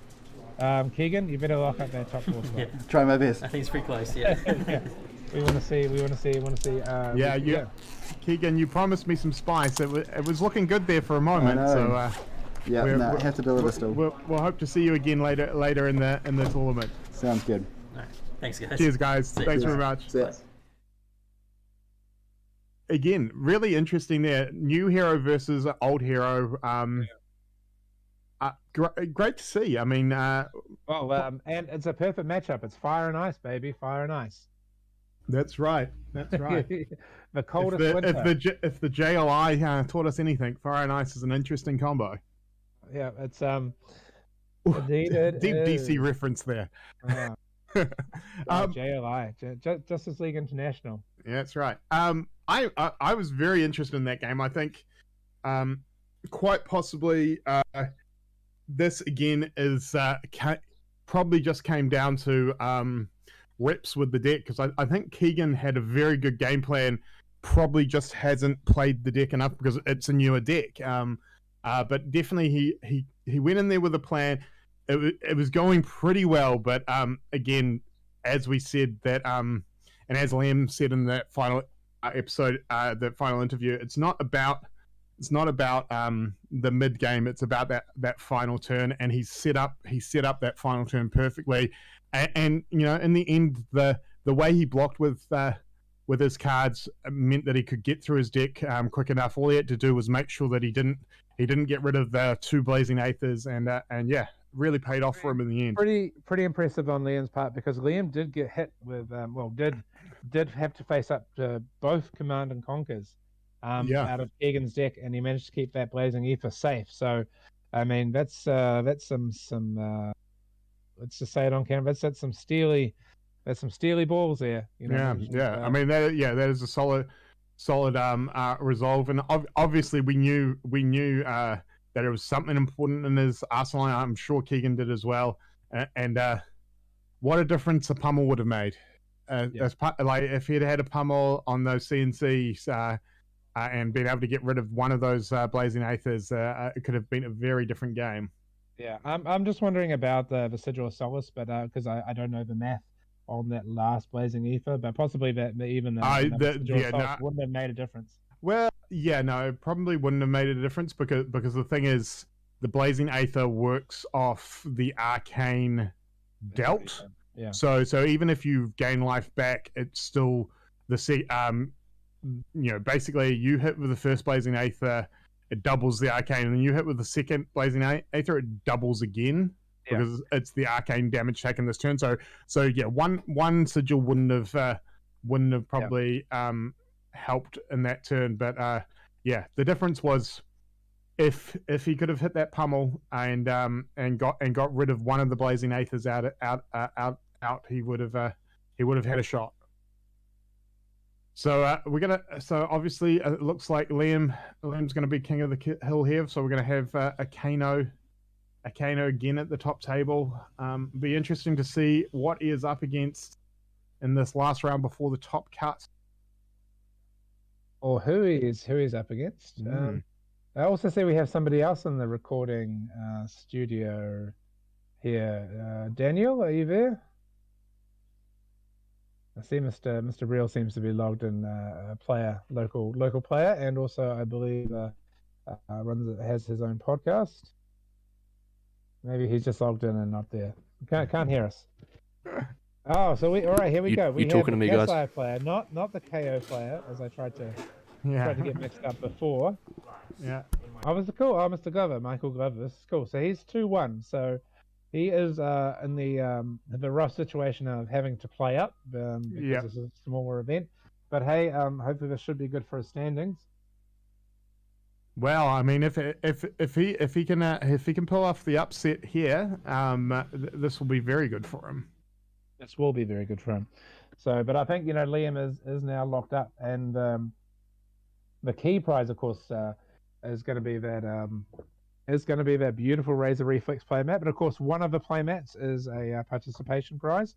So that is going to go out to one of the players. So does that mean I can get it? Yeah, because I'm participating. Yeah, are we really? Are we really? I've been here the whole I've been here the whole tournament. I know. I don't remember. I don't remember him asking for our entry fee. So maybe we can talk to Greg about paying an entry fee for us. That may be a little bit unethical for us, unfortunately, Ian. Maybe a little bit unethical. It's okay. I'm sure no one with any authority at LSS will know. Oh wait. Alrighty, so this is going to be interesting. I'm not sure what the game plan. I have just not played Kasai, so I'm not sure what Michael's game plan is going to be against Kano. Whether or not you're just trying to race out here. I played a lot of Kasai back when I was able to play, but that was fairly early on in the Blitz format, and I didn't run into Kano because Kano still hadn't been worked out, and the top players were playing. There's still a lot of variation, and people were playing Ira. But yeah, Kano took a while. Everyone thought Kano was obviously powerful, but they just didn't. They didn't know how to build Kano yet. So. Kano took a little while to build. So when I was playing, I was facing a lot of Ira and Dorinthia, and Reina. So I do love Kasai here, but I'm not sure if she's going to have the velocity to pull off enough damage. And also, very simply, he's giving up 3 spots. He's giving up 3 spots to defend against Kano, and I feel like that just. Yes, you can defend, but you're not going to win the long game. Kasai's pretty good, pretty fast. The twin blades, but it's just going to be, just not having those 3 equipments to drive home your game plan. He did stick with the Snapdragon, so he's going to give himself a chance to try and attack. Catching him with the eye. That is That's interesting. This could be a big damage first turn. It certainly is. Wow, that's if you're gonna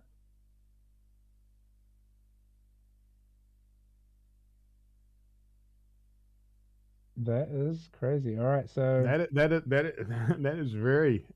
is a very good first turn.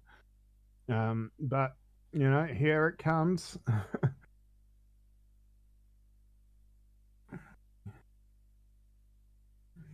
That's it. Again, no go again there. Again, refraction boulders may have been the way to go here. In case you need to get the blade to get the go again off the blade, but but he didn't have much of a hand. Yeah, he didn't have much of a hand left anyway to push any damage. The way that Kasai often wins games is basically just fork nodes. Oh, ouch. With the way the Kasai wins crucible. games is you play cash in basically. Yeah. Cash in gives you and that's like a dead card. Good thing at least he can cycle. Yeah. Play some damage because Steel Blade Shunt's obviously totally dead in this matchup. Oh, Coke's a commotion. Cokes, this is interesting. Because this is great because giving a Kano player a quicken token is fine because they're not going to be able to do anything with it. You don't want to let them. You don't want to give them a draw off Cokes though. No, it's quick and token or nothing. Yeah. So this is I mean, good. possibly there's something to be said about both players gaining life. Like, you know, getting an extra life yourself may be a little bit better than. But Hey, that is fully covered up with that fateful scene. It is. But he did give it a go again with the Snapdragons coming in with the saber. Just getting chip damage in here. Again, we've seen Liam calm and collected. He's not too worried. And also, I mean, that Snapdragons is gone now. Oh, of course, this is why he wasn't worried. Stir, Crucible. Is that a chain lightning followed up? Lightning. It is a chain lightning. Wow. Yeah, this is. Yeah, I mean, I love the time that I play Kasai, but I've never had to play this matchup. And Yeah. you know, Liam was able to say 4 damage on that last turn with like the Fate for Scene and Scry, and now follow up with this. Although I'm always a bit sad to see 2 tomes, Tome Offender, in the pitch zone, because man, do I love gaining. Yeah, and now Michael's in a very tough position. 8 is very doable for the Kano player on your turn. Ooh, blocking with the Blazing Aether. I think Liam just feels like he's got this in the bag. At this point, he's done enough damage that, like, you know, the Blazing Ethers were. Ooh, though this is pushing. This is if he's gone with the +2 here, this would be presenting lethal. It would have been nice if he had the Snapdragon Scalers on this turn. Yeah, exactly. Yeah, I mean, to be fair, like, I probably wasn't expecting a Fate for Scene against that Coax. He was probably expecting to get that Quicken token for this turn. So.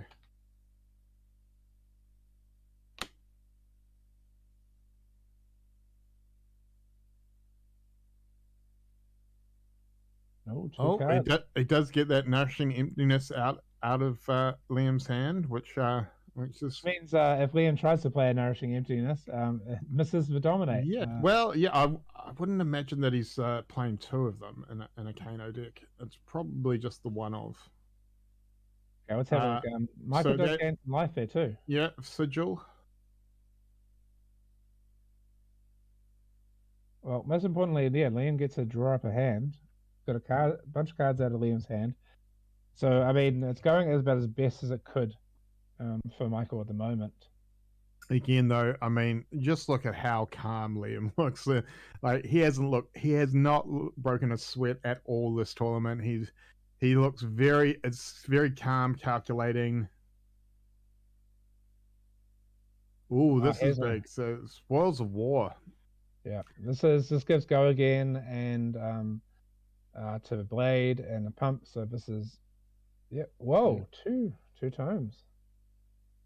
Wow. Right. It's interesting. Changed his mind up there.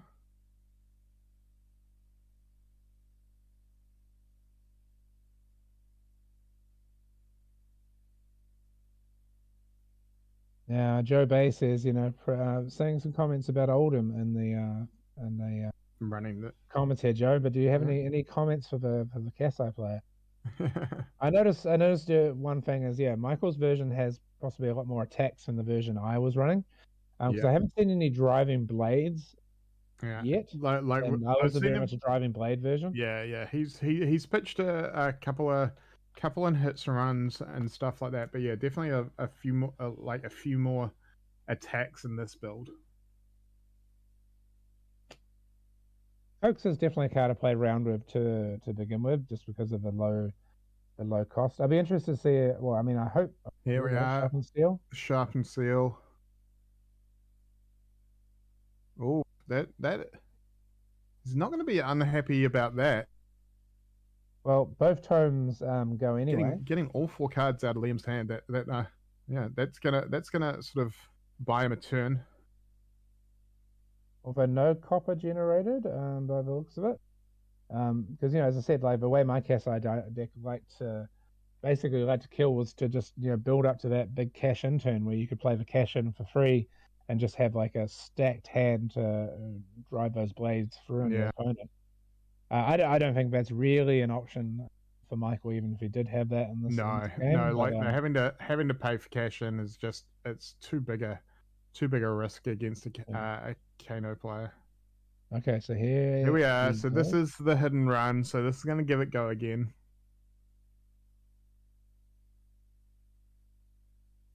Interesting. Pitching a red to this. If I was Liam, I'd be like, I don't think his hand's very.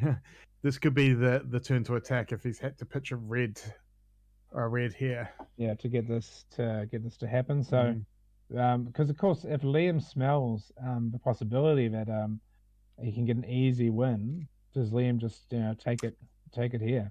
And you pump out 11 and just be like, well. Yeah, see that's another red card in his hand, and I would imagine Liam's going to be doing his calculations now to see whether or not he can do 11. A block here from Tunic, Aether Spindle. What is Michael representing? Nothing that he's going to use. So I feel like he's got one Arsenal card, and he seems to have always been left. He's only drawing 3 each turn. Yeah. He have one particular card. Okay. So here we are. So this is the Lessons in Lava. This is the turn that it looks like Liam's going to push him here. Okay, so Michael he's going to prevent 3 of it. 3, yep. Takes one. One comes through. So yeah. It's grabbing the chain lightning. Mm-hmm. Well, I suppose the good thing about today's coverage is I am getting more of an education in Kano. Plays the chain lightning out.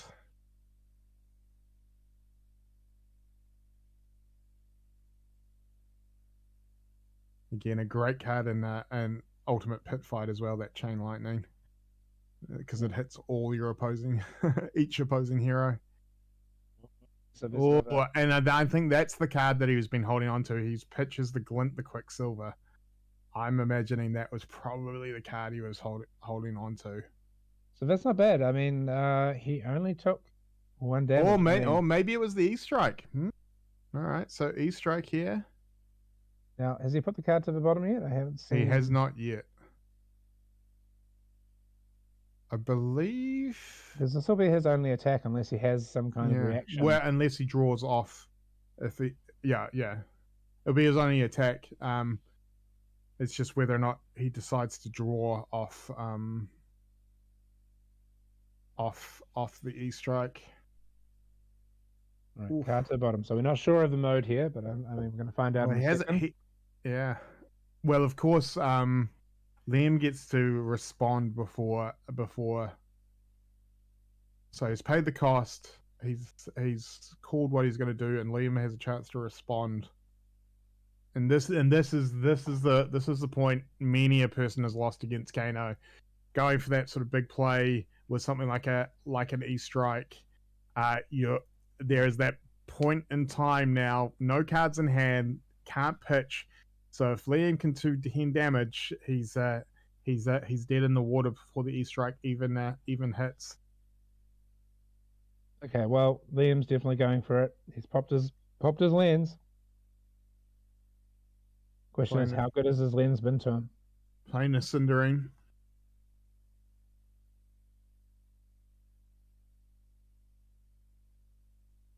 I'm just sitting here. Can Liam do it?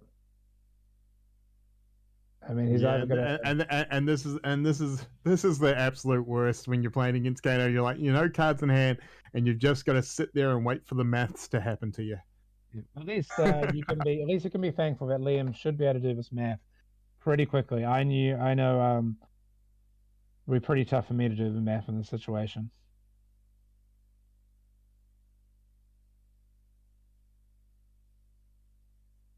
Let's see what's happening. Oh, well, I think Liam. That's the first time he hasn't looked cool. Hand on head, I feel like he's now having to pivot. Possibly can't do 10, so now he has to decide whether or not he holds onto cards to block with, or if he's committed to to the burn.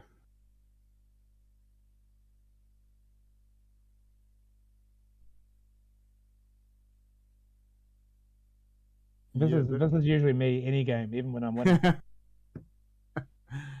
yeah. Then again, in a game of Fab, you've never won until you've actually won. Okay. Oh, so the card goes on the bottom. That is never a good sign. Now Liam has to decide whether or not he pivots here and just blocks it out, which is he does. Well, this is I had to say it, but this is still fine.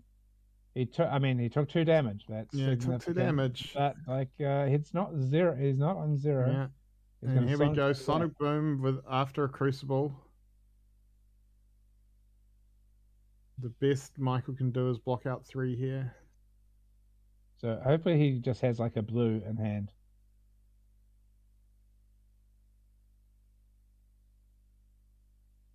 Wonder what's in that arsenal. It's tight because this. I've turned around from thinking this might be a massacre, but this could be it. Liam's. Well, I mean, it depends on what he hits with that Sonic Boom. Oh, he does have brandish. blue. Yeah. So at least he gets the That box top 3. that top card stays there. Oh, feels like Liam's deck is not firing on all cylinders in this match. It's fine. I mean, all right. So Michael's down a card because he had to. All right. Yeah. So he's just pitching. Dauntless. Yeah. Okay. Well, at Dauntless this really point, just. Well, we have seen Liam have Fate for Scenes in here, so he may get some advantage off the Dauntless here. But generally, I would imagine, again, Liam's just looking at whether or not he can kill, and he can't, so he plops down 2 cards in front of it. Liam's deck still looks pretty healthy, and like a glint. So he's going to get the draw. This could be big depending on what he pulls. Right, so Liam has exactly 2 cards in hand. So how many of those are energy potions? We also haven't, in that card in Arsenal, I wonder if that card in Arsenal, it's been there so long, I wonder if it's a sigil. I wonder if Michael's just holding out to hopefully, sigil on the turn that because so often the Kano player will do exact damage to you to kill you, and so if you can hold on to a sigil.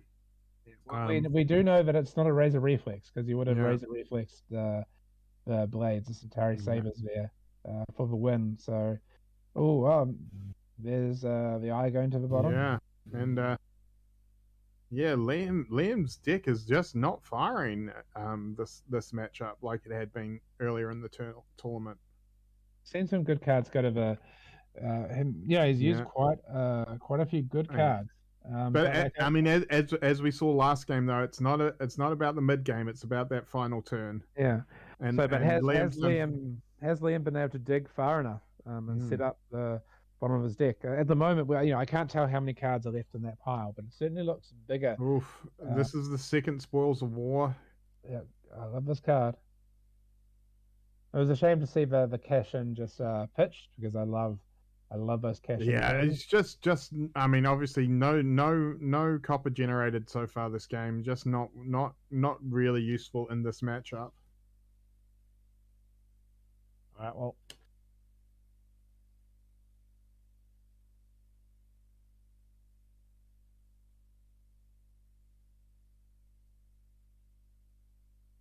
Here we go. The Sabers. He's going to have to throw 2 cards. Oh.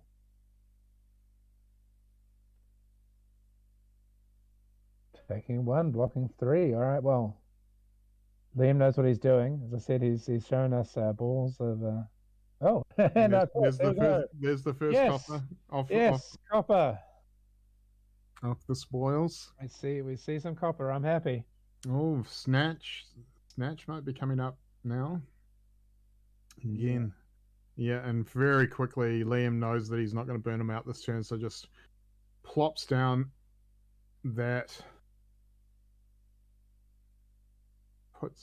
Puts paid to that turn. Still, energy. Oh yeah, he just didn't have any other defense, so So energy potion draws up, and So Michael gets realistically- another shot at trying to kill him. Realistically, that needs to be the turn.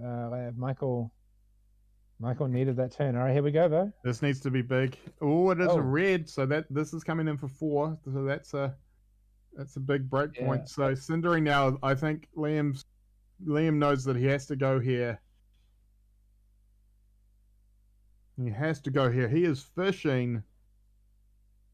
So he's got the Gaze of Ages, though. Yeah. That returns back to his hand. Yep. So now it's a resource to use to fire off something. Yeah. right, well, now- that doesn't look like there's enough. Doesn't look like there's enough in that banish zone at the moment. Oh, there's another. But he's going for Yes. it. He has to. Ooh, gets 2 cards out of Michael's hand. Coming in with that volcanic bolt. And that's it. Liam not being able to kill him. Coax. Sigil. Yeah, as we saw, that Sigil was the card in the arsenal. Wow. So So the Kasai player, as we said, with the upset, that is great. That is great for him. That I would imagine that puts Michael into the you know top what? 4. I feel like I've betrayed Michael and Kasai now. By thinking he didn't have the chance. But I mean, it was a yeah. I had to apologize on air. Yeah. Tom. Michael, Kia ora. good to have you on stream. I feel like I've betrayed you and Kasai. Oh no, As a what have you Kasai said? player.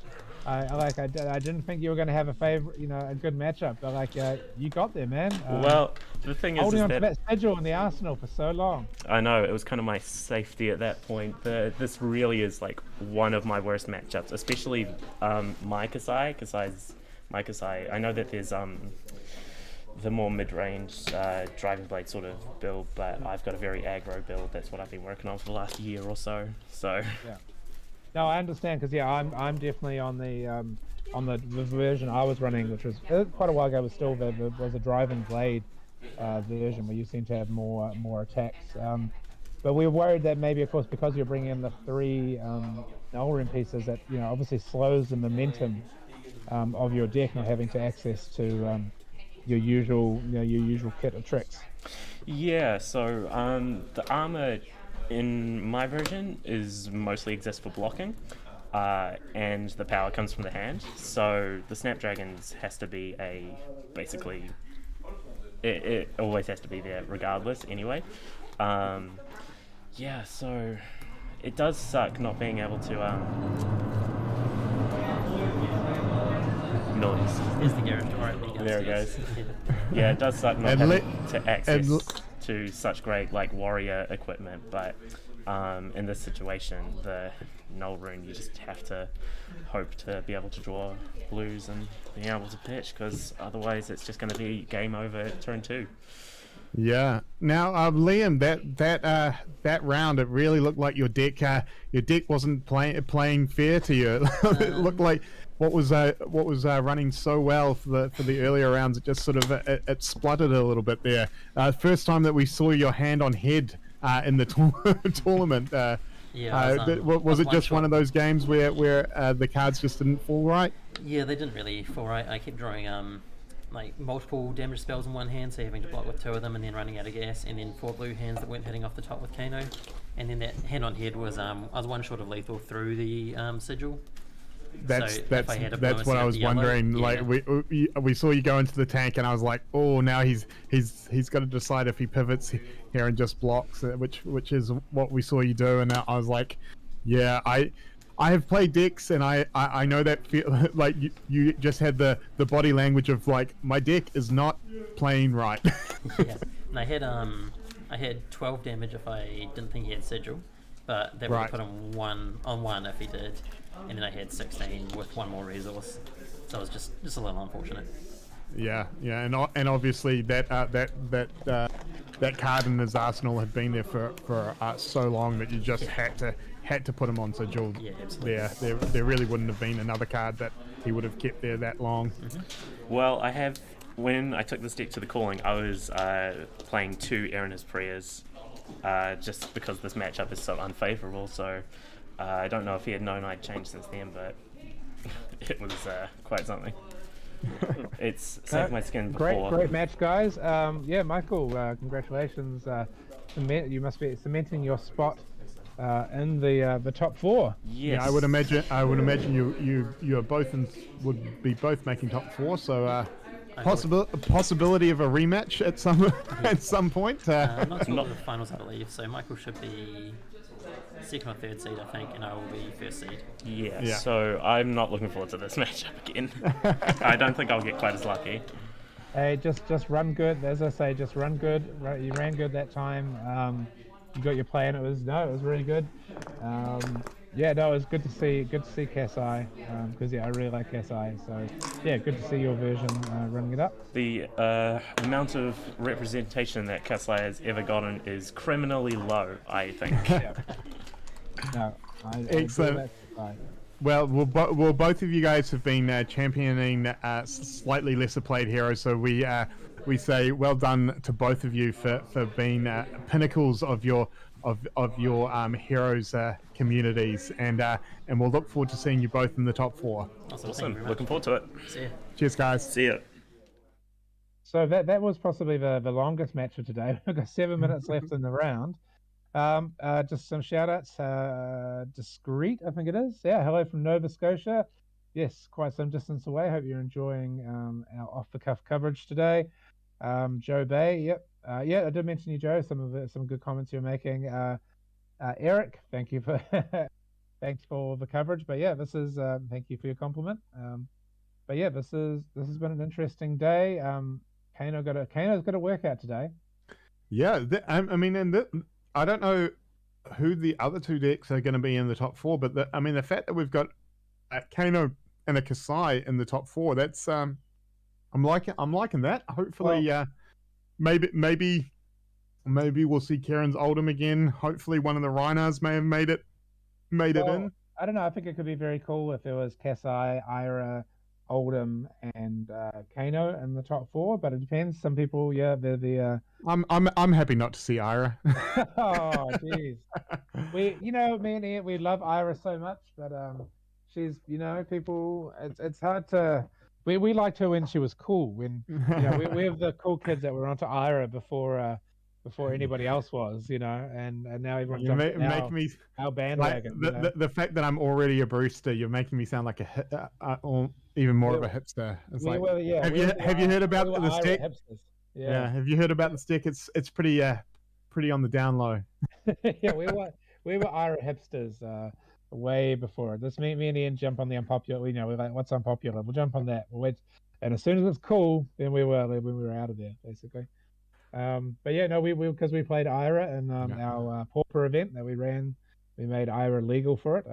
Yeah. Although Kano won the pauper event. Yeah. All right. Well, hopefully, I'm hoping we can get Greg on just to maybe give us a rundown of the top 4. I'm not sure. It looks like we may be jumping straight into the top 4, maybe. I can give you a quick rundown if you'd like. Okay, excellent. Yeah, Yes. Standings at this point: Liam is first after Swiss, Nice. Michael is second after Swiss, Sasha is third after Swiss, and Keegan is fourth after Swiss. Oh, excellent. Excellent. Okay, so that's a Kano, an Ira, Oldham, and Kasai. That is a great top 4. If you're just showing up, we're only coming to top 4 because it's only a 10-person tournament. So unfortunately, due to multiple tournaments happening in New Zealand and 2 happening in the South Island today, it's a slightly smaller turnout, but still a great representation in the top 4. So this is going to be great to see, and this should be very interesting. This is 1,000 cuts versus 1,000 cuts and money. So Sabres versus Kadachis. This should be very interesting. And of course, we get to see Mr. Glover here play with his actual non-null rune equipment. But also the other side of his top 8, of course, is going to be Is the rematch of rematch. that Oldham Kano, which we saw go down to the wire in the first game. So very interesting to see what's happening. Of course, this is top cut. So Michael was the higher seed, so he is going to get to choose if he wants to go first or second. I think you go first because you want to try and because this matchup, I think you're able to, the coppers are going to count. Yeah, that could definitely come into play. So we have seen that he wants to be a bit more aggressive as well. So I would imagine that he is going to be wanting to, and going first here, I think is not bad because if you can get some key, get Ira blocking with some key cards on that first turn, it'd be pretty good. I think the beauty of this is Michael's deck is definitely an aggressive deck, whereas Ira in this format has the option of kind of being both, of being aggressive and controlling. It is probably the premier mid range. It can Sasha can kind of pivot on what kind of style he wants to play depending on his opponent. So it's going to be interesting. We'll see who. I mean, in any kind of game, there's usually the aggressor and the control, and who's going to be in control. So we'll see how that works out during the course of the match. Alrighty, it's going to be very interesting too. Often it's the two Kadachis that gives Ira an advantage. But of course, Kasai also has double weapons, so. It is easier for Ira to work her magic. It is indeed easier for them, but again, this game's going to come down to tempo. This is not going. And by the sounds of that interview we had with Michael, he is a little bit more aggressive than defensive. So yeah, I'm expecting to see some sparks flying off those blades. See some big attacks coming in, and this should be good fun. So there we see a carriage. Carriage of Blade hold, the Arknight Skullcap, and of course those Brave Force braces, which generally, as he said, he's probably going to defend with those a lot more than necessarily use them for their extra attack buff. But we'll see how it goes. Well, this is also interesting because this is a matchup where the Sabres will get to sing a little bit more, because of course he's going to be flick-flacking, but he's going to be defending. Well, Ira's going to be defending with attack action cards, and of course Sabre gets a pump. Yeah, defended by attack action cards. I'm not sure how much it will matter. We'll find out during the course of the match. It may not matter enough, but we'll at least get to see the Sabres something. I must admit. If you're there, you haven't changed the names there. Michael Glover's on the Thank you very much. side. Yeah. I'll just get I'm sure Greg is listening. He'll fix up those names because Sasha is our Ira player. Yeah, Greg is also serving. Oh, there we are. Fixing it up now. Great. Thanks, Greg. All right, so kicking off with the hidden run into the Sabre. See a block there with a find the center. Ooh, there we are. Nice flock of the Featherwalkers showing a second flock. Oh, that is a great first hand. Nice. Setting up that quicken token. Yes, and he's even got the foil one. Nice. Yep, nice. And that means that he's going to be probably leading out with that flock next turn as well from the arsenal. It's fine. Sasha throws out a bunch of cards. Not a big issue at this point in the game at all. He gets to redraw, so no harm, no foul. But having that quicken token again, having that quicken token, and also the second flock where he'll be able to generate another quicken token off the back of it, could make for a very big next turn for Michael, depending on the rest of the cards in his hand.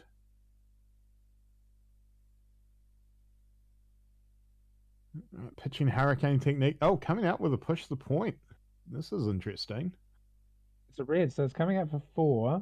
It's coming out for 4. It doesn't naturally have go again, so maybe he's got a razor here. Well, we'd have or maybe he's just stuck with a handful of defense reactions. Yeah, but if he had a blue flick flack, he could still pitch that to get chain going. Oh, that's interesting. We'll see. Maybe, yeah. Sasha's maybe bluffing something. If there is a razor in his hand, maybe this is a way to do it. We'll see here.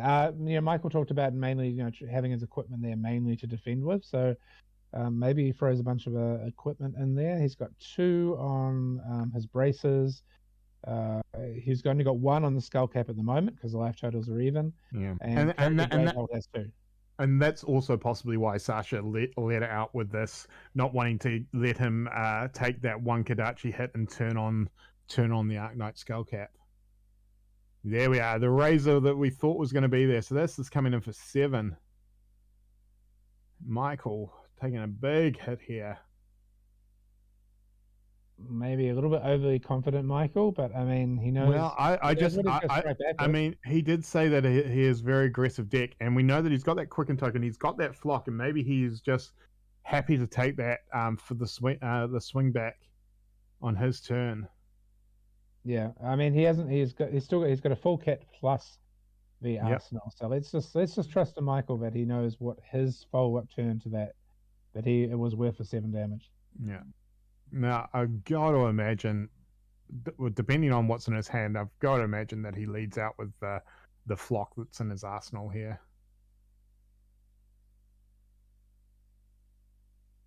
No, I see. It looks like he's got at least a ravenous rattle in his hand. I'm not sure what.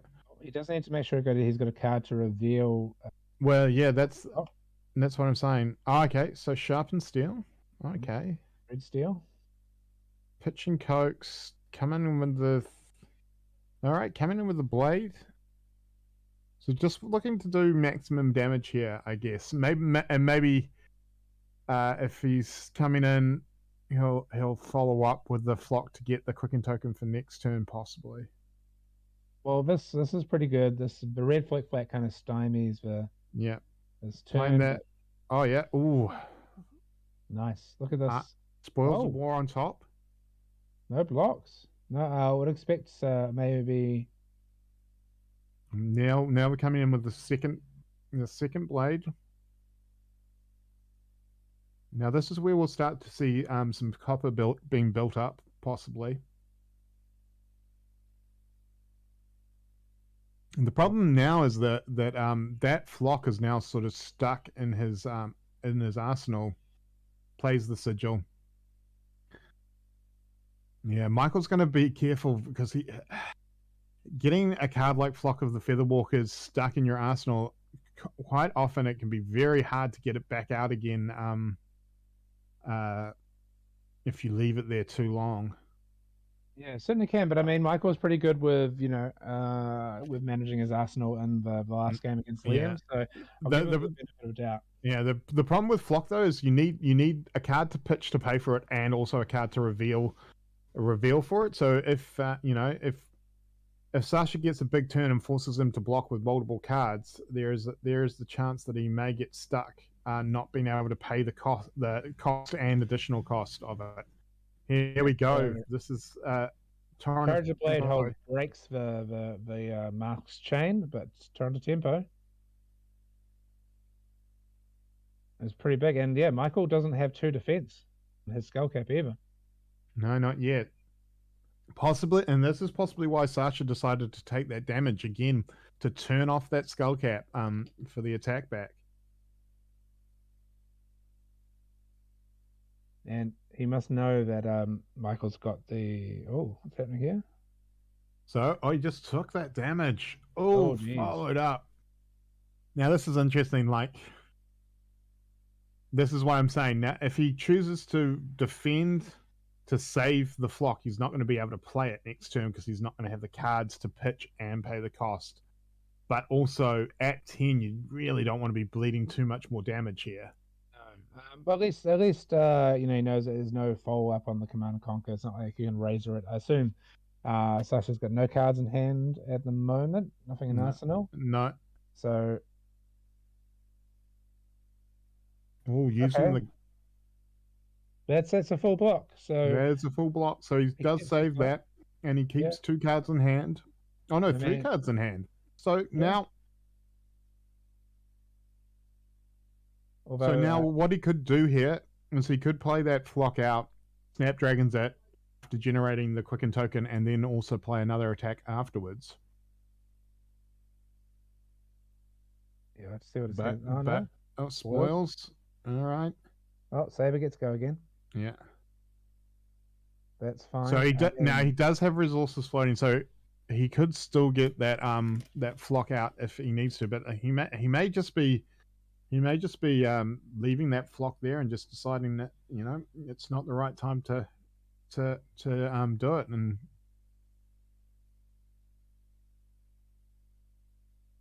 I'm going to see what Sasha's going to do. It's 4 power Saber at the moment. and he takes it again, matching health. So Okay, now let's see. Does Michael remember his copper triggers? Yep. He does. Now, if there's any way that he can get another Saber hit and have like a cash in hand. This is where, because if no, goes with out for blood, just looking to put thing, but like what Michael's got to be worried about here is that Sasha didn't block. Sasha is holding on to that hand, so you've got to be worried if you're Michael on the crackback. Yeah, we know Michael's used 1 Sigil of Solace. So Yeah. theoretical life total is 13. We've also seen him use 1 flying kick already. I'm wondering if he hasn't indeed got like maybe an E strike here, something big. He's still got that he's got that Snapdragon, so like quite possible we see something like an E strike next, which will give it the +1 off Ira. So it'll be coming in for 8. You can Snapdragons it, and then just keep putting pressure on Michael's hand. Oh, I'm just wondering about this point, like, because like a push to point also is pretty big. Yeah, exactly. He has used one of those though. He had. Yeah. So does he block the Kadachi here, rather than just in case there is a trick here? He hasn't. Second Kadachi. Okay, so he's going to break the. Yep. Oh, he's over blocking. No. Remember Ira. So sorry. Yeah, you're right. Sorry, I'm forgetting about that extra damage. So he does lose that Courage of Blade hole, but I'm not sure that's. Yeah, as Eddie said in that interview before, that he's more just got that there to block. Oh, uses that breaking scales and the Snapdragon, so gives it +1 and go again. Michael down to 4. This could be big. I mean, Michael's still got his whole hand here, so he should be able to block this out as long as he hasn't been stuck with a. I mean, even if he has 2 block hands, I don't think he won't have anything in his hand with his deck. Everything should be ready to defend with there. So yeah, it's just he is running some of those cards that only block for 2 though. Things like Rabble and stuff like that, which could make it a bit awkward. Yeah, but I don't think if he takes 2, he's still okay. Like losing the flock, I just don't think is that big. It's not an issue. Yeah, he's having a look at it, weighing up. Yeah. I mean, if he's got 2 3s here, just auto block, or do you just maybe if you got 1 3, do you just drop to 1? Because there's no other trick that Sasha can have on board at this point.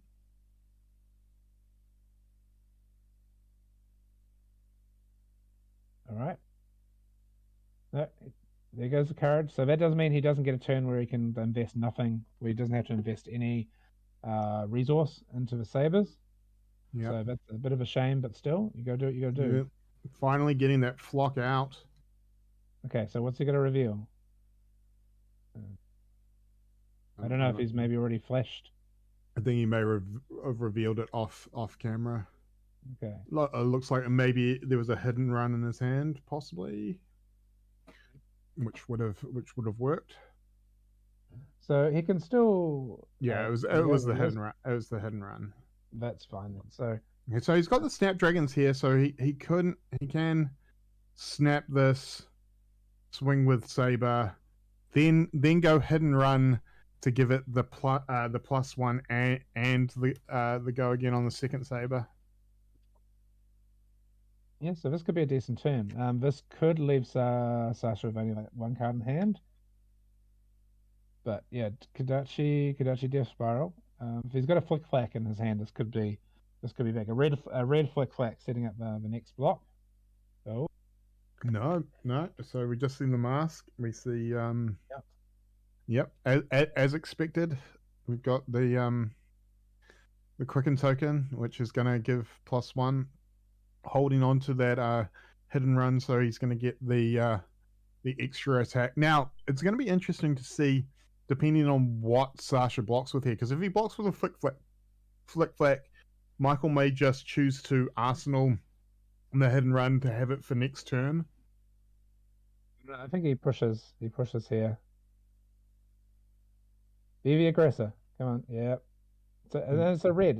Yeah, here we go. It is a red. So yeah, no, that is solid. That is definitely threatening some big damage here.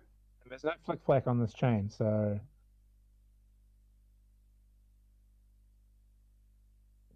what do you got, Sasha? Whereas possibly, oh, he gets a razor out of his hand and a leg tap. Oh, that is big. Oh, just remember, Sabers are. I can't do the math here, but Saber does get some damage in. Yeah, because he did attack with an attack reaction, so it gets the +1 from the Saber's ability. So what I want to see here is I want to see Michael pull that beautiful cash in into cash in, baby. I think. Sorry, I got to remember if it's 4 tokens. See, let's have a look. Let me bring a cash in. Yeah, cash into cash in. Okay, so it's 4 coppers. So he's actually got 8 on the board at the moment. So yeah, a cash into cash in turn, because cash in has go again. Yeah, that would be the dream turn. I mean, yeah, it doesn't look like he's got a cash in there. Although, he does have an E strike. This could be interesting. What do you mean could be interesting? This is already interesting. So he's got an E strike. He's got a snatch in there as well. Yeah. I wonder if you see this kind of the matchup play out this way, if the Ira decks were still running the now I've forgotten our first banned card. Drone of Brutality. Yeah, if we'd still be seeing this if the Ira decks were drone based. I'm not entirely sure because I mean Ira's gone for a few variations. Yeah. All right, here we go.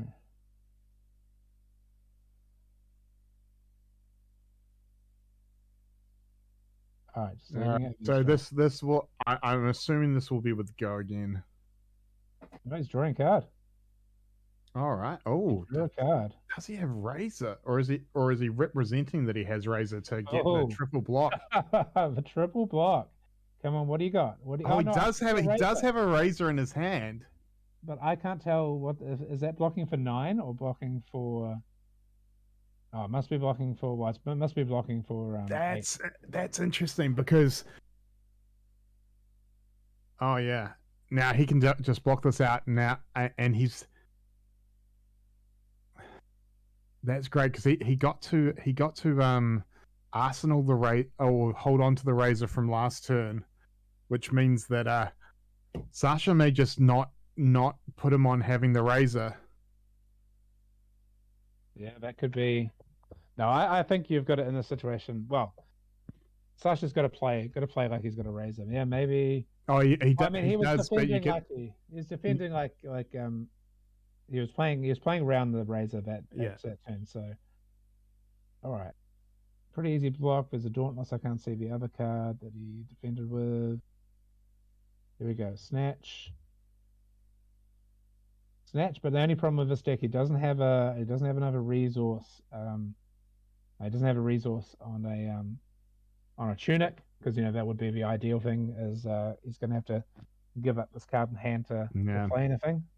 But this is the interesting thing here because if he gets to Razor and draw a card and go again, but again another triple had blocks, and Michael can just be patient with this. This is great. Sasha having to play around as if he's got the razor, which he does. So he has been smart, but it does mean that the swing back is just not as threatening. Yeah. And basically Michael can just be patient here until he gets a turn where he if he can catch Sasha with the defense that the just two, whether it be another razor or something. So here was this nice. He did no. I don't think that's right. Oh no, of course he does drop to 2. Yeah, he dropped to 2. So so that is right. So all right, nice. He's got a nice. Oh, and the spoils. This is big. Oh, come on, where is your cash in, please? Let's see your cash in. Don't leave me hanging with 8 coppers on board and no cash in, baby. Oh, and you see in Sasha's hand, he's got an E strike, which he's got a foily E strike. When surely that counts for a little bit more. Yeah. But he knows he has to throw it into block here. All right, so this at some point Sasha is going to have to try, maybe he's got the flick flack, hoping this that takes it to 5 and that's so good to 1 and snatch. Now if I'm not wrong, he still has a resource. Yeah, and razor over the top. Yeah, There's the handshake. That is it. Well played by Michael. He just got into that point. Much like the ninja death spiral, like Sasha was just stuck in the razor reflex. Yeah, well, it's good. I mean, Sasha played around with it pretty well. He did until the point where he could no longer play around it. Exactly. There was just the point where at some point you gotta defend otherwise. And again, very patient play by Michael there to get it done. So it's a top 4 because we only had 10 players here, and the top 4 breakdown was a Kasai, Ira, which we're playing here, and on the other table is an Oldham versus Kano. So very interesting, very very cool first round. Now, Michael, well done. That was well played and super patient, super patient in that deck. Sasha, I felt bad for you because clearly you were playing around that razor, which you only had to. You didn't know if he had it, but you were right in assuming that he did have it. And, you played around it as long as you could, but in the end, it got you. Yeah, I was waiting for the defense reactions, but it just didn't come. Yeah. Well, Michael, I apologize to you the other round, but I feel like I need an apology from you this round because you had 8 copper. You had 8 copper. I know, but I never drew the cash-ins. I was so excited. Cash in. I was like, well, this is a turn where he cashes in and there was another cash in, and he goes off, and you left me hanging with 8 coppers. No, I wish it could happen because my my second game I also got to like 12 coppers against Reiner, and if that went cash in, I would have been so happy, but it's just not come up. It's just not come up today. It's not happened. No, I was looking forward to it so much, but you one thing we noticed in that match is like you kind of carefully arranging your flock of the feather walkers, after that first one, and then keeping hold of that flock in your arsenal. Yeah, there was a mistake that I made where I planned to get it out. But I think Sasha forced me to block with a card that I would have used to reveal because Flock is relatively new in the deck, so the combo potential is great, but the constantly being thrown by it costing an extra card in a way kind of like just really messes with your intuition sometimes. So we were wondering if that's what had happened because it was in your arsenal for a very long time, and I was saying to Alan that you were getting caught in that the conundrum of if you have to defend with too many cards, the fact that you have to pitch for it and show a 1 or lower does mean it can get stuck in that and clog up the arsenal. Although in the end it worked out for you in the end, but Yeah, it is one of those risk v reward cards to put into the arsenal for sure. Definitely. I've made that mistake a few times, but we're always learning it. Exactly. Oh yeah, that match just rapidly swung against you. Where did you feel that match kind of start swinging against you, Sasha? There was a turn where I just pulled just reds, no block, or two defense cards, and I just thought, yep, not gonna be very helpful. So I just decided, I'm gonna try and put some pressure, but it just didn't come back. Yeah, we did notice that you did try and keep his skull cap, off most of the time. So it was always low defense. I just tried not letting him defend much. If he can, trying to push him to defend with his hand instead of armor, I think is better for me because then less pressure coming my way. Yeah, unfortunately, that's like what I make Kasai do is it's all blocked with the armor, never blocked with the hand. Yeah. If you can avoid it, the CNCs did force out a lot, but yeah. Oh well. Those good game. Were pretty clutch when they turned up. Yeah. Just getting that the first saber hit going, but yeah. All right. Well, congratulations on your top 4. And Michael, we'll see you one more time. Awesome. I don't know how the other match is going. I believe the Kano won. Yeah, Liam won. So it'll be the Kano rematch. I think he'll come back with a vengeance. All right. Well, just be positive. You've been in once today. You can do it again. I'll just secretly sneak in some air in his prayers. He'll never know. All right, thanks, guys. Well done again, Sasha. Well played today. Congratulations on the top 4, and good luck, Michael. Awesome. Thank you. Good luck, Michael. Good. All right, I'm going to take a quick little break. Good game. That was a real good one. I'm going to watch that back. The little boys' room. Hopefully we should get the next match going soon. Ian, I'll be back in a moment. Alrighty. We'll take a short couple of minute break just to give Michael a bit of a breather before he goes up against Liam in the final. So we'll just put 2 minutes on it. Okay, folks. Well, time to go get a drink and stuff, and we will return with the final. Kasai versus Kano. This should be a very interesting matchup.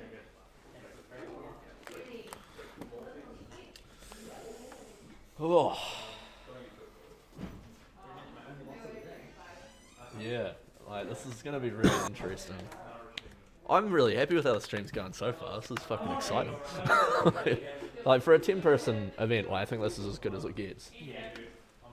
Yeah, like the matchups have been great. I think it's been a quality tournament. So, really interesting to see. Not just to see mirror after mirror, considering what we've been watching around the world in Classic Constructed over the last couple of weeks. It's really nice to see some diversity on the table, which is great. Yeah, all right, we'll get that on there. Are you in a rush? Yeah, I kind of have to head off me, Elijah, and to help. Yeah. All right. Does third quarter matter for standings? No. Oh, actually, you can finish out, I guess, because it doesn't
4 that get 8 points? Yeah.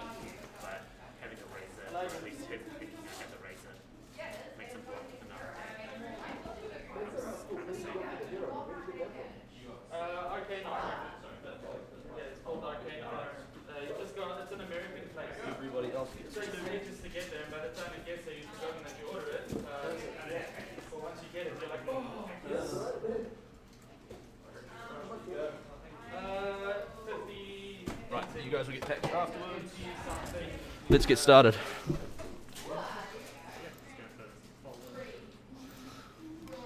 Alrighty.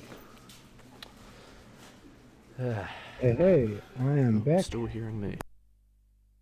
All right, so it is gonna be a matchup 1v2. It is a replay of the final round of Swiss, and yeah, this is gonna be fun.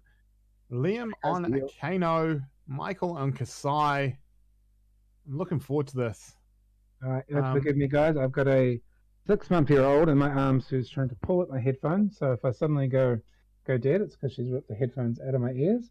But yeah, this is and this is going to be interesting. Yeah, I mean, rematch. They met. The game against Liam made sure that Michael was, into the top 4, and now they're going to play for all the biscuits. And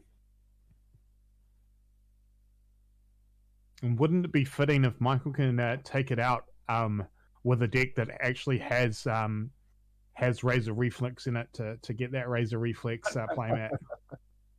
Yep, it will be there. Now let's see if there's any tricks here. Is the life totals? Is the life? Sorry, I'm going to say tricks. So remembering that Liam was first seed, so he gets the choice of who goes first. Yeah, it's a good point. Yeah, does he go first? I don't know.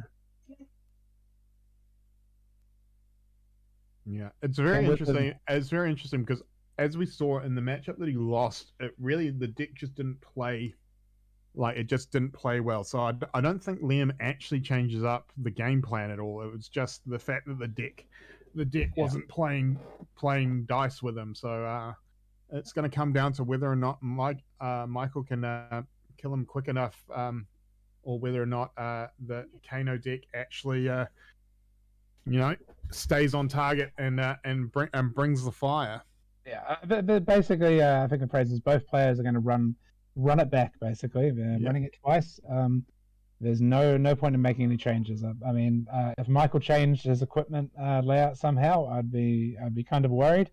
But yeah, I think he's right. Just he's got the 3 null runes. He keeps his Snapdragon scalers because Yeah, we saw it being very important in the last time they played in the Swiss.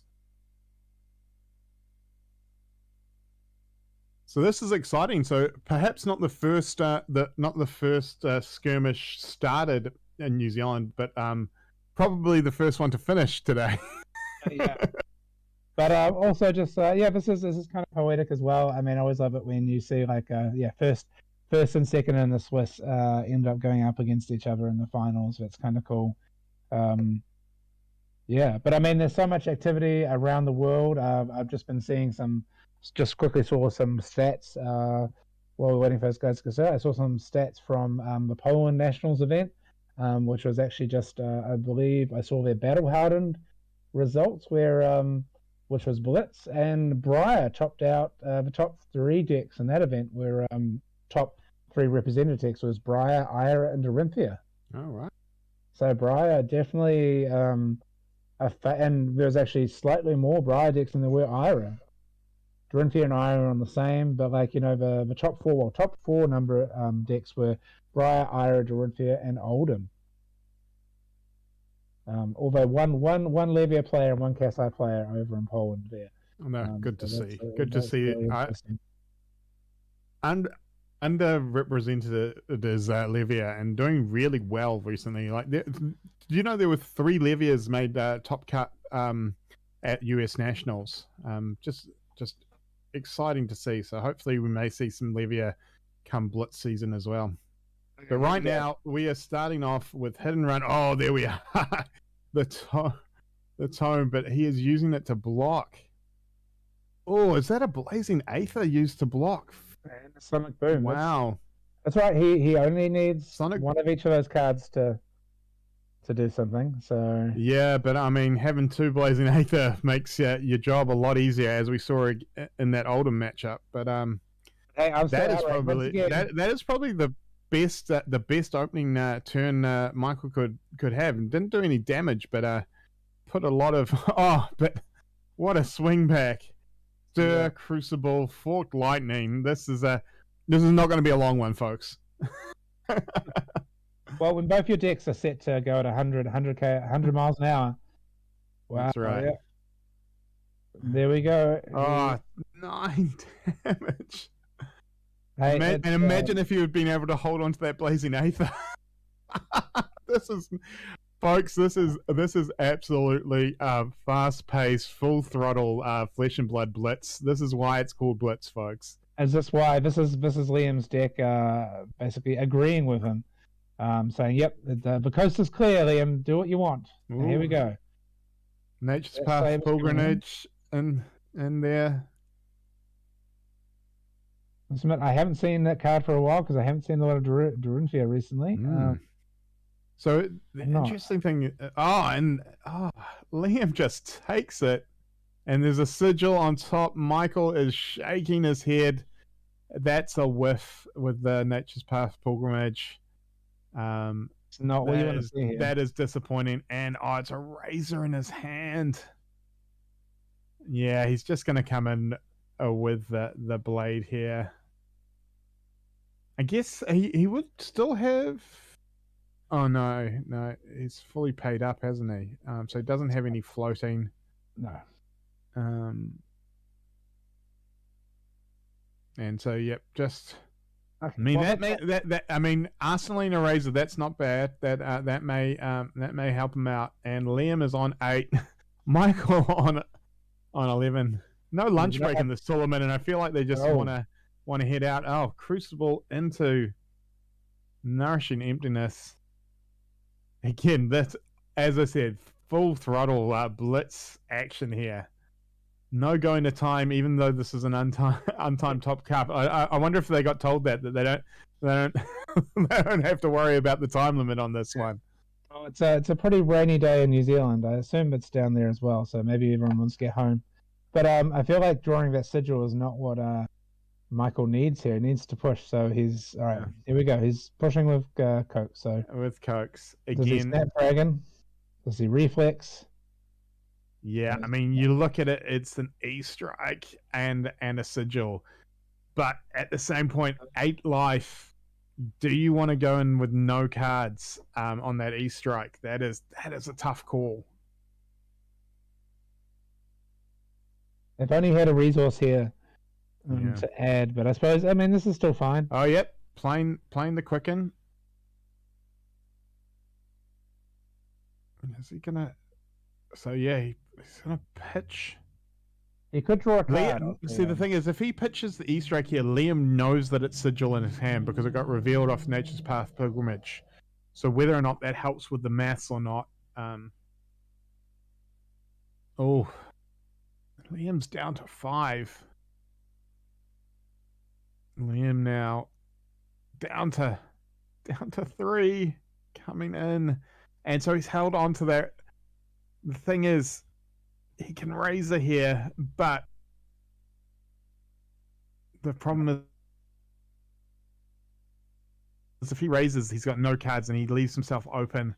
He leaves himself open to being burnt, and he chooses not to. Just takes the damage, makes the copper. Is he going to use the sigil now so he can draw up? I think he has to. Yep, there we are. We see him use the sigil.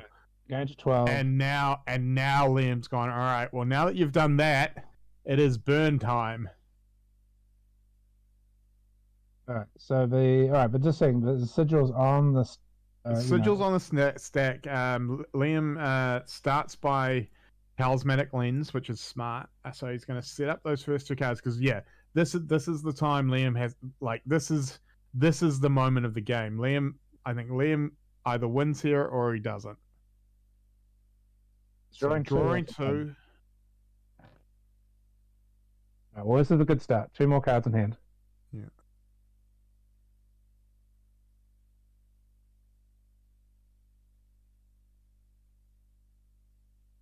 Oh, yep.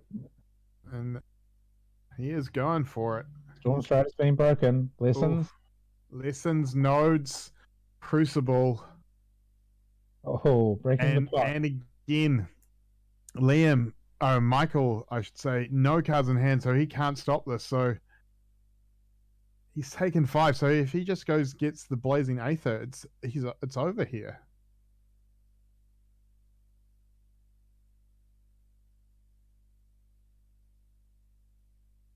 As long as Liam has got enough to pay to get it out, which he does. He takes 3. Go. Oh, That's it. Bang, bang, bang. Possibly the quickest final we've seen in a long time. I've lost. Well, Tunic got two counters on it.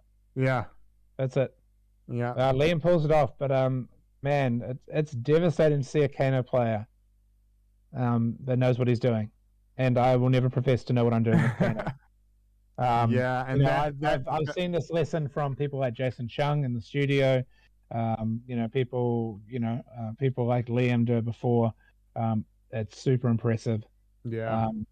It won't, trust me, it won't work for everybody, but if you know it, you know it. You got it. It's about getting those reps in and knowing when to go, when to take damage. Again, as we said, like Liam knew that Michael had the sigil in his hand. There, thanks to the Nature's Path pilgrimage. Hey guys, congratulations, Liam. Obviously the deck ran a bit better than it did in the end of Swiss rounds there. And Michael, that what a shocker, that Nature's Path pilgrimage into the sigil, real heartbreaker. I think there's like 27 or 30 hits, and I don't think I've ever hit off Nature's Path pilgrimage. Maybe like once. Maybe that card gets cut then.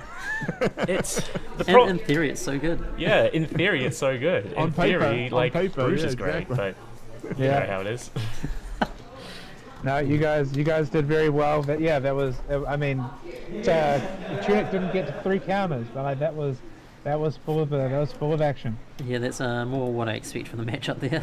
Yeah, that was about the right speed that this matchup usually goes for. Just instantly done after 2 or 3 turns. Yeah. Do you think you should have played the sigil there? Or Definitely not. You could wait on it. Definitely not. Right to play it then? I was carried away by just the habit of like, I have sigil in my hand. There's no reason not to. But then it's Kasai. Kano just messes with so many of your natural intuitions that there's a lot of things to be fighting with yourself that you shouldn't be doing that. So in fairness, it was a pretty bad position you're in, because otherwise I get to go to my turn, I get to Lesson in Lava, find a Chain Lightning, and play a Sonic Boom as well. Yeah. So you're looking at 4 damage sources anyway. Yeah. So and also Liam, knowing that he had the sigil there, made your defending that turn.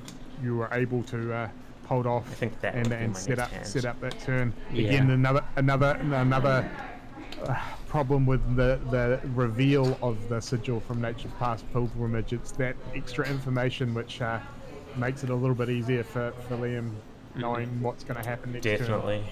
Yeah, I was a little concerned about the second sigil out of Michael on that last turn, but yeah, I don't think it mattered too much. Yeah. I also made the mistake of giving him an extra life off Cokes as well. I kind of prioritized keeping my own life total as high as possible, so that I'm kind of out of range of that, like, something into Blazing Aether or something. But it would have been just wiser, because then I would have been Saber could have killed him if he let it, but of course then he would take the chance to respond, or we'll see how that goes. Congratulations, guys! That's probably the quickest final that we've ever called. I think you said that last time I was playing one. Yeah. Well, that was my next follow up, is that we appear to be Liam's good luck charms. Alan and I are totally taking 60% of this win. Take 60% of the match. As good luck charms for you, Liam. So sounds reasonable. Yeah. you're welcome. Measure that up, please. Well, all right. We'll do half of the match. Right down the middle. We'll yeah. take the bottom half of the logos. Oh, okay. And you can take the combat chain. Yeah, sounds reasonable. No, I assume one of the playmat collectors down there will want to get that Razor Reflex off you. Oh yeah. I'm sure someone will. Yeah, we'll see if Nick wants it or Stephen. We'll see. Yeah, they love their playmats down there in Dunedin. Is it a sunny day in Dunedin? Miserable? It's miserable. Absolutely dreary. After being 25 degrees yesterday, it's now pouring with rain and horrible. That is Yeah. Dunedin for you. Yeah. That's all right. Well, you guys get to finish it up and maybe go and watch some of the other coverage happening around the world. Yeah, should be good. Looking forward to watching the Auckland one at the moment. Oh, Yeah. That's true. We might have to jump over to that coverage and check it out. Yeah. Got to put my money on Rohan there. I'm pretty sure he'll be on Kano as well. So always got to back him. Yeah, but Rowan. Well, no, see, again, he has your luck. if we're talking about luck, what's going to happen to Rohan, because it's a Mighty Ape event, is that he'll go undefeated in Swiss and then lose in the top cut. You could almost set your clock to that. Yeah. Also, you got your bad game out against Michael and the Swiss rather than. I dodged the undefeated in Swiss curse. Yeah, exactly. But Rohan's a top player, so check that out. I'd have to find out which channel where that's going on. Yeah. Oh no, thanks for the commentary, guys. I'm sure it'll be good to watch back. Yeah. We didn't say leave you too much. And I think we haven't even made a single wrestling reference, which is unusual. That's half the reason I watch it. But again, congratulations, Liam. Well played, and Michael. Great to see Kasai, an underplayed, underrepresented player, make the finals. You guys should both be very proud. We're looking forward to some more Blitz action in the upcoming weeks, and hopefully when lockdown and stuff finishes, we've also got New Zealand Nationals to look forward to. Yeah, absolutely. Can't play Kasai there, unfortunately, but you know how if it you're is. brave enough. I think you'll see both of us there. Yeah. I think it'd be a very boring game, but. All right, guys. Thanks Thanks very guys, much. And again, thanks again to Dice Jar for putting on a great event and for all the coverage. They do a great job of bringing quality products to the community, and always a pleasure to work with. So from us here at Radio Reflex, big thank you to Dice Jar, big thank you to all the players, and thanks to everyone who watched the coverage. It was great to have you along for the ride. Awesome, thank you very much. Awesome.